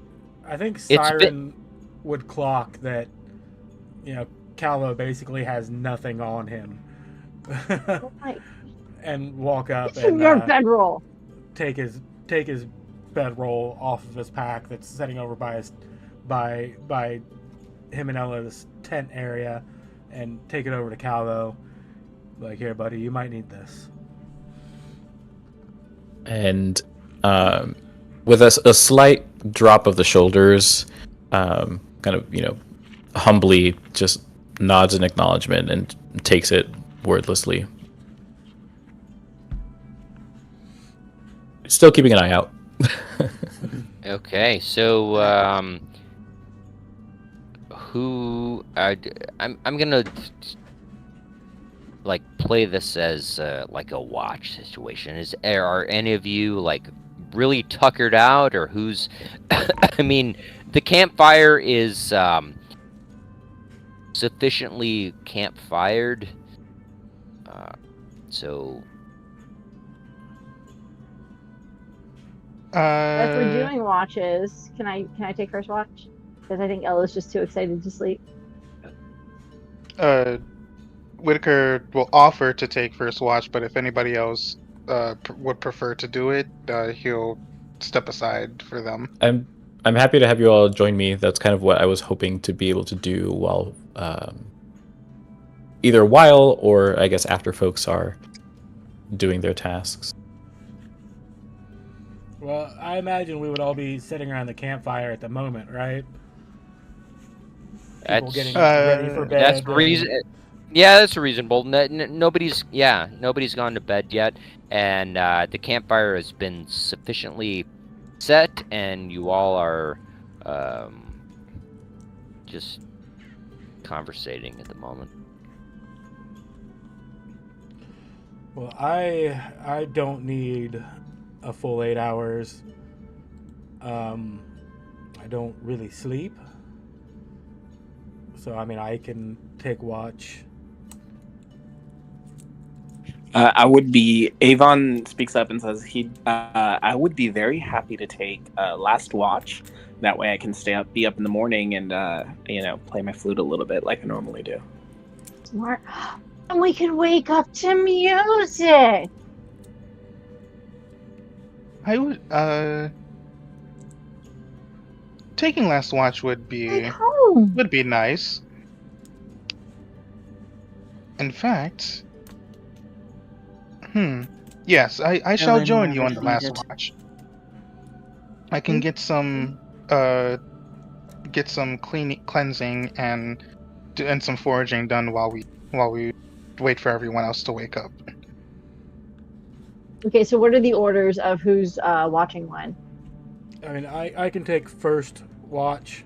I mean, Siren Who is I? essentially would just Siren. Siren would essentially just set at the fire all night. So if there's 6 of us, and each watch is 2 hours long, we need everyone to get 8 hours of sleep, correct? I don't. Most of us. No, Siren does. logistically. Yes. Yeah, accurate. Okay. That'll be the longest amount of rest. Yeah. Okay, so then if that's the case, I think the people who don't need sleep watch last. Because that way, if we're up in case of an emergency, they're already rested and at full, and the rest of us aren't going to hit a full rest anyway unless we get that 8 hours. Mm-hmm. So we knock them out of the way, I think, and those of us who need to sleep take the earlier watches. And also might be good to double up on watches, especially since most of us don't know this area yet. Okay, Yeah, in so- that case, then the first, Whitaker will re-offer for the first. So Whitaker and Minty go up first. I believe Ella said that she wanted first watch. I don't as have well. to if someone else prefers it. It's okay. Like In character, above Ella's super excited and can't sleep, but I don't care. Honestly, above table, having people who don't like fully know each other yet take watches together would actually work really well for roleplay purposes. For roleplay moments, yep, I agree. Yeah. So, Minty would probably volunteer for second or third watch. Unless Minty wants to take first watch with me. If Whitaker had mentioned being interested in first, they probably Whitaker would had? be. Yeah. But I mean, they're pretty easygoing about it. Yeah, I mean, Whitaker's perfectly fine taking second or third if Ella and Minty want to go for first. But yeah, all right. So yeah, I think then Ella's gonna take first. She's just too excited to be surrounded by people, and she's not tired yet. So I'll first watch with Minty. If that's sounds cool. good. Avon would still like to take third watch. Okay, so then first watch. I did not buy a tent. Okay, that. Perception check for all of you on first watch as this conversation ensues. I'm not actually on first watch. It's just those two. But I mean, for flavor, they would see Siren just sitting there by the fire. You best be sleeping. Just sitting. No, he's sitting there, eyes open. Swear to God. And it's super creepy. But he doesn't say anything. He just sits there. Because Ella and Minty are on watch together, would one of us be able to provide the help action to the other? Sure. I am proficient in perception. I have a +5. Then I am more than happy to give you the help action on that. Okay. So then I will just roll it twice. I don't think there's an option on here to roll it with advantage, is there? DM, quick question. When we're doing spells and stuff, are we keeping track of spell components, or is that a non-issue? If there's spell components that I mean, I'm assuming that most of the casters will have components Focuses. on their person for at least initial situations. Outside of that, there may be further situations. Usually, unless Did you not take a focus? I did. I did take a focus, but for when Whitaker's on watch, there's a thing that I want to do, and there's a ritual I want to do, and it says that it requires, it will use 25 gold pieces worth of powdered silver, and requires the caster to expend a first level spell slot. So I just wanted to know if I would need to have the powdered silver part, or could I just remove the 25 gold and it'll be fine? I would say, at least for the initial casting, you'd have it available to you in your components, but then going forward, there may be situations. Okay, cool. Thank you. Then I'll roll perception with advantage. I think if you right-click, there should be an option to roll with advantage. I just found it.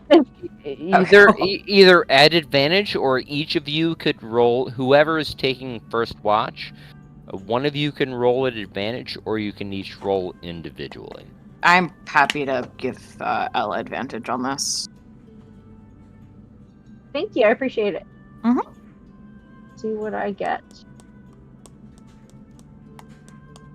Well, thank God for advantage. 23. Yeah, the woods are quite quiet tonight. But as the two of and are the rest of you, I'm assuming, are settling down for an evening's rest outside of the two keeping watch. Yes. What are Indeed. the sleeping arrangements? Because I think we talked about a couple of tents and like where are people going to be, in or out of tents? Whitaker has a 2-person tent that he's sharing with Minty, and I think that I believe Siren and Ella are sharing a tent, right? Well, I have a tent that is for her. Siren okay. is just sitting next to the fire, like eyes open. I bought myself my but- own tent so that you Did could you have buy some. one? So I bought a tent because you deserve some privacy. I don't actually sleep. You deserve some privacy.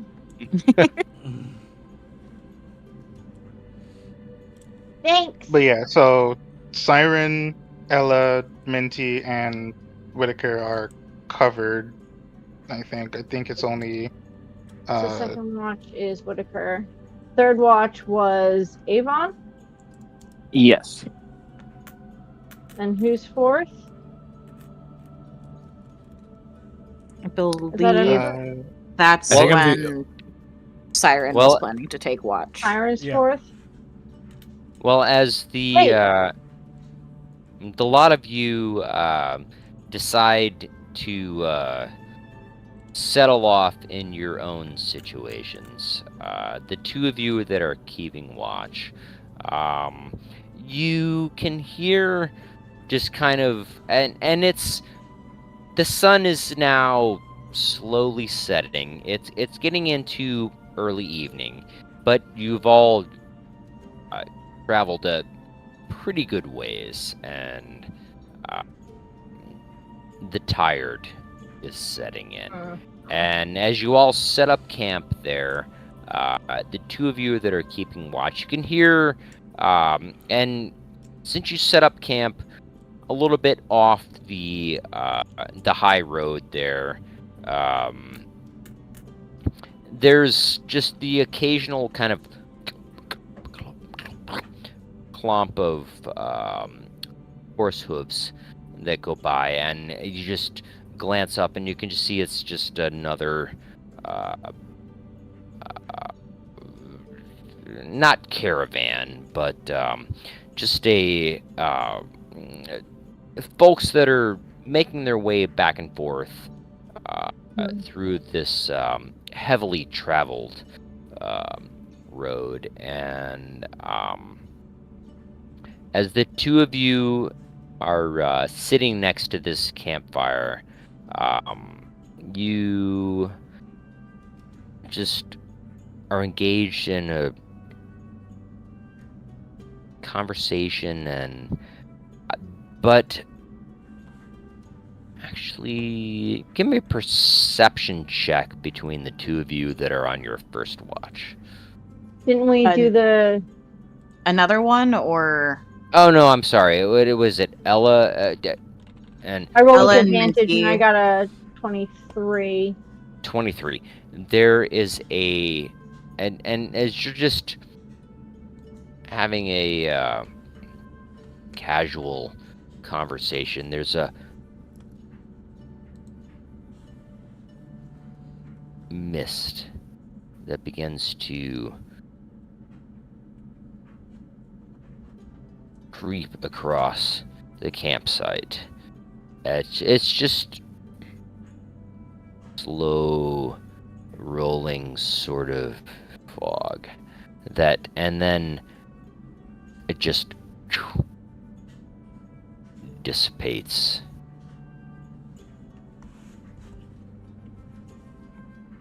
That was interesting. That was creepy. Creepy too. Well, You're okay? I'm quite fine. What about you? Okay. I'm good. I'm okay. I'm gonna do a quick check of our companions of the campsite, make sure everyone's okay. I can roll a new perception for that, or an investigation. No. You just at this moment you just stand up from your and just take a small sweep around, and everyone just seems to be resting quietly. But as you just glance around the perimeter, there's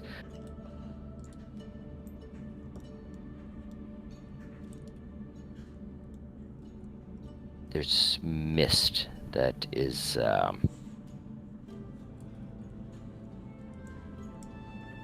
slowly creeping into the campsite.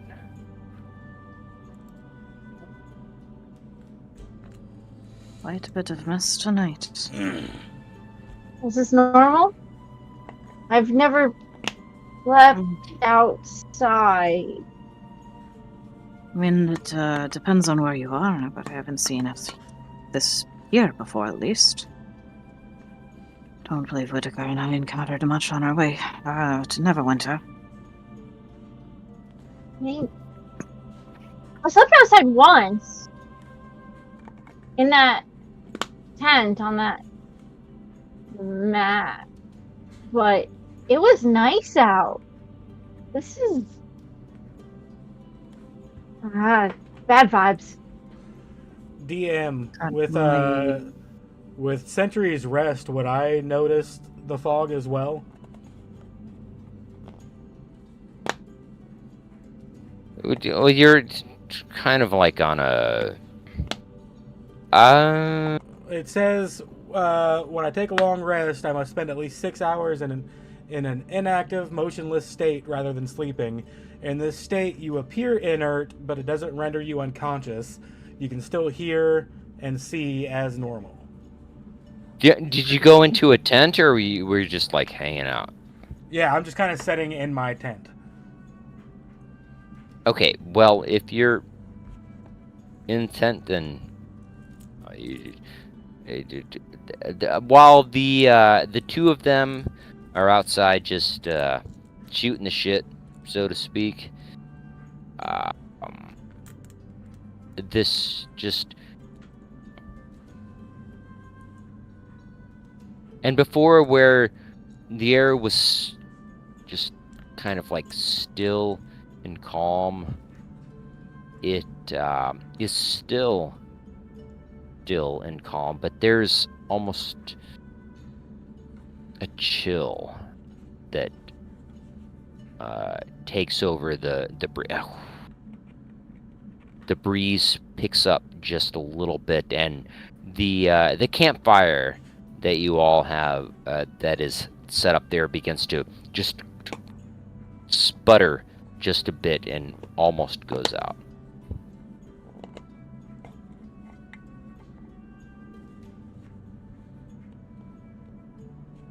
It is definitely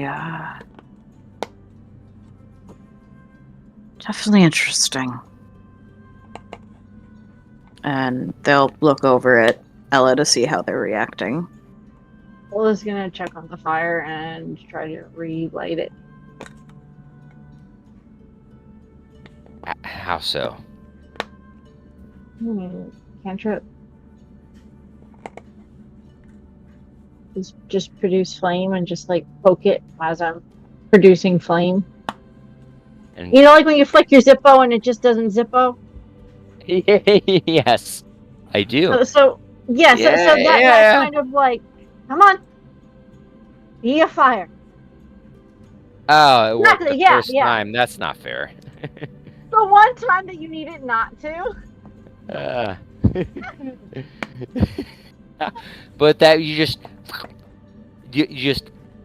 flick it a few times and it just but then the mist just kind of covers over the top of the tinder, and you just and then just flick it, and then but then it does finally ignite, but Wow. it is it's a lesser flame than it was, and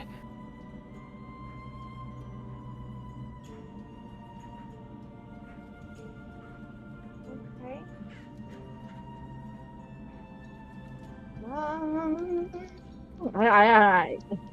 Fire. I'm not. It's not firing. It's broken. Minty, the fire is broken. I what? I couldn't tell you. That's not within my wheelhouse, unfortunately. Does this happen? DM, has anything like this ever happened in the 2 years that Minty has been wandering the Sword Coast? no. Yeah, I mean, you have camped out many a time in the in the forest, and you've never had a problem with a fire instantly igniting and just staying at a constant flame and warming you for the evening until it was up to you to put it out. But now it's just, and the mist is rolling in heavier. This is definitely not normal. Okay. Minty's going to pause for a moment before they're going to turn to the tents and start raising their voice. Up! Everybody up! Something's going on. Up! Now! Hey guys, What is it? What's wrong? the fire's broken. There's Avon's a, gonna wake up, not very happy, and he's gonna say, "The fire's broken. It's okay. Let it die. It's the end of the night." We're still It's first not. watch. And as you all emerge from your and awaken from your situations and your Godboy does a tents, big stretch. the Yeah. the fog is thick in the air, and it's almost all consuming. And now at this point, it just, you all are looking around and completely disoriented from your previous situation. Are we able to see each other Okay. through the mist? It's yes. This is Maybe we As should you, stay close. I mean, it was it. Yeah, you all are in a fairly close proximity, but after even just a moment, the fog begins to clear, and you're all looking around, and the forest in which you were all just conversating and sleeping in is completely different. Is this normal? What? Avon is going to start packing very hastily, and he's going to say, "Well, this is why I go alone," and Guys? is just going to continue packing his things. Well, Yeah. as the fog begins to clear, the trees around you seem to turn into gray ghosts. Then you notice they aren't the same trees that surrounded you just previously. And as the fog clears, gotta do stuff.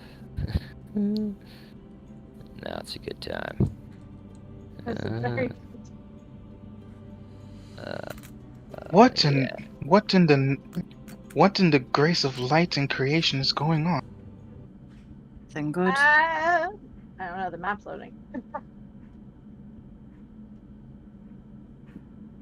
a very big map. It is a very big map. So just zoom out and zoom super far out, just for purposes of things. If you zoom out to 20, it gives a really good perspective. I think it depends on screen size too. Sure, I'm on a laptop. My God.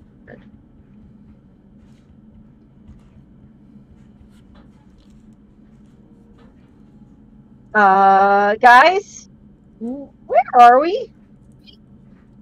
Not sure. No. Definitely not in the same campsite anymore. Avon's going to look up from packing and is going to say, "Well, this is new." DM, does this look familiar to me based on my backstory? No.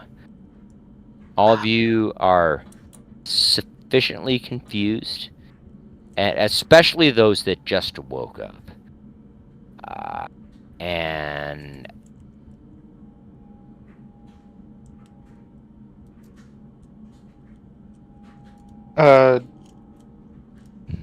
Whitaker's going to well, how's the visibility? Is it like darker than it was before? well, as you all, those of you that were sleeping and those that were awake, just the mist and just overwhelming clouds suddenly clear, and you find yourselves on a dirt road. And yeah, this is awful. Sorry. I'm getting there. Everything's fine. Alright. Yes, and what was once before the beautiful blue skies of the high road are now darkened and just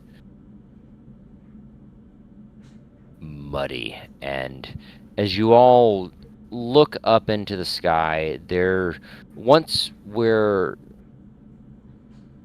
the morning before were clear blue skies with puffy blue clouds are now gray and overcast, and the sun is trying to pierce through, but to no avail. And before you are black pools of water that stand like dark mirrors in and around the muddy roadway. Giant trees loom on both sides of the road, their branches clawing at the mist.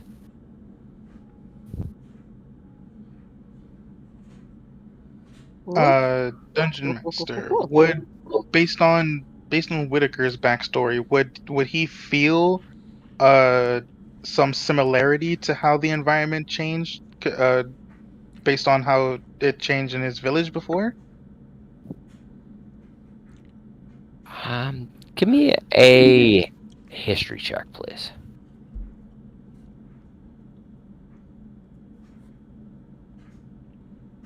This is very jarring. Natural 20. Yeah. Okay, you recall hearing, and in your childhood, they were almost like ghost stories to get children in line. You know, it's time to go to bed. If you don't, then you'll be swept off to the mists. And it was very scary as a child, and as you know, growing up and moving along, you figured that it was just parables. But based on what just happened, it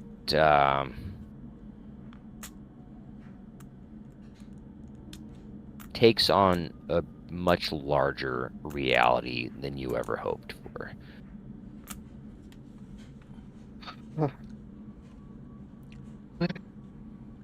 You went chasing stories and folklore. Seems like you found it. Uh-huh.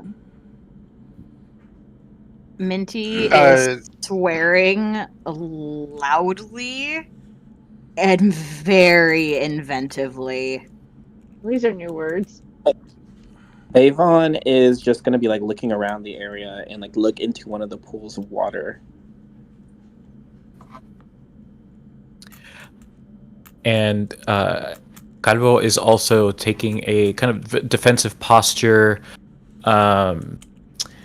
Very, like, you've seen Calvo move very gracefully, very kind of fluidly, throughout your interaction, and has taken on a very rigid, almost like, not militaristic, but I don't know, maybe like similar to Siren in a sense, but like cat. Yeah. Yeah, Siren, he's looking out. Do I notice or feel any kind of danger afoot?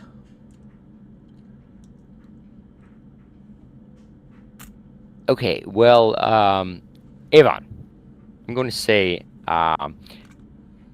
is you take a step forward and just there's just a splash of a puddle, but then it reforms, and as you take a moment to look down at it, you feel this deep sense of longing and loneliness. And an image comes into your mind of, well, it's more than just an image. It's more of kind of like a Vision? a feeling in, I mean, you get a physical feeling, but it's more An experience.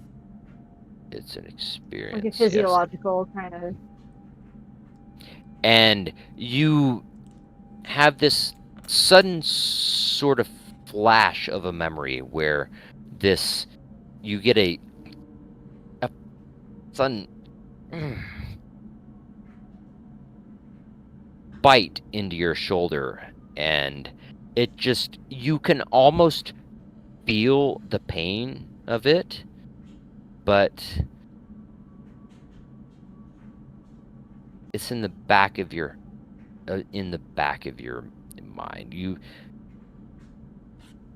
It's like a bad dream that you then just suddenly wake up. You can feel the pain in your dream, in your mind, but it does not cause any it doesn't cause any physical pain. I'm going, or Avon is going to, like, coming up from that, like, dream thing, he's gonna grab his shoulder and like step back a little bit and look very visibly in his face, like shocked and uncomfortable with what's happening right now. Are you okay? You're right. Yeah. I mean, I don't know Hey, Siren, are we still on the way to Phandalin? No, I've never seen this place before. Okay. Everybody, I suggest we stay close. Matter of fact, congregates around me for a little bit as Whitaker takes his hammer, raises it to his lips, whispers a little prayer, and you see a kind of not necessarily fire-like, but it wisps in an imitation of flame of a light spreads throughout the hammer and then kind of pulses out as he casts detect evil and good. Mm-hmm. And as for what detect evil and good does, for the duration, which is up to 10 minutes, you know if there is an aberration, celestial, elemental, fey, fiend, or undead within 30 feet of you, as well as where the creature is located. Similarly, if you know if there is a place or object within that 30 feet that has been magically consecrated or desecrated. Oh, we lost our. Who did we lose? Oh, I somehow got kicked from Oh. PC.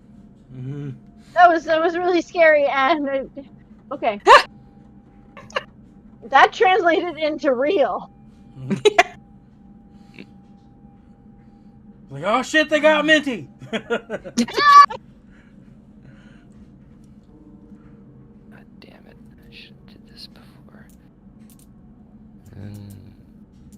It's a good thing we swindled that poor girl out of those potions. Yeah, I also want to try. I don't know if we were near a tree by these puddles when I rushed over to Avon, but I want to try and like climb a tree a little bit to get a vantage point from a higher elevation as well.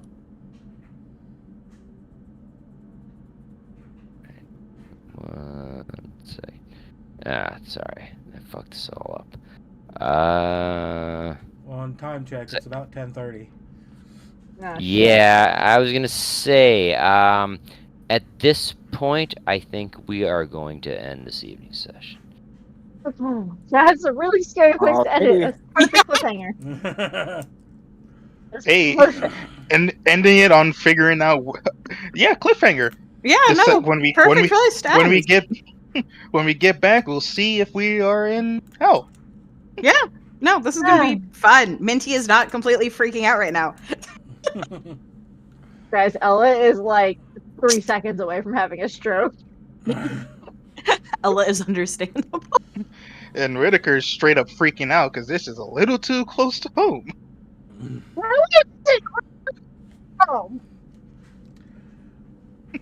All right, guys, that is the stream for this evening. We will be back here Wednesday to get along with session 2. Thank you all for joining me this evening for session 1 of Curse of Strahd. I hope you all had a great time. That was some twists and turns, things I didn't expect, but that's what I love about D&D. So, hey, all I gotta say is it's always cloudy in Barovia. So, see you next Wednesday. Good night, friends. Woo, see you. Have a good night. Until next time.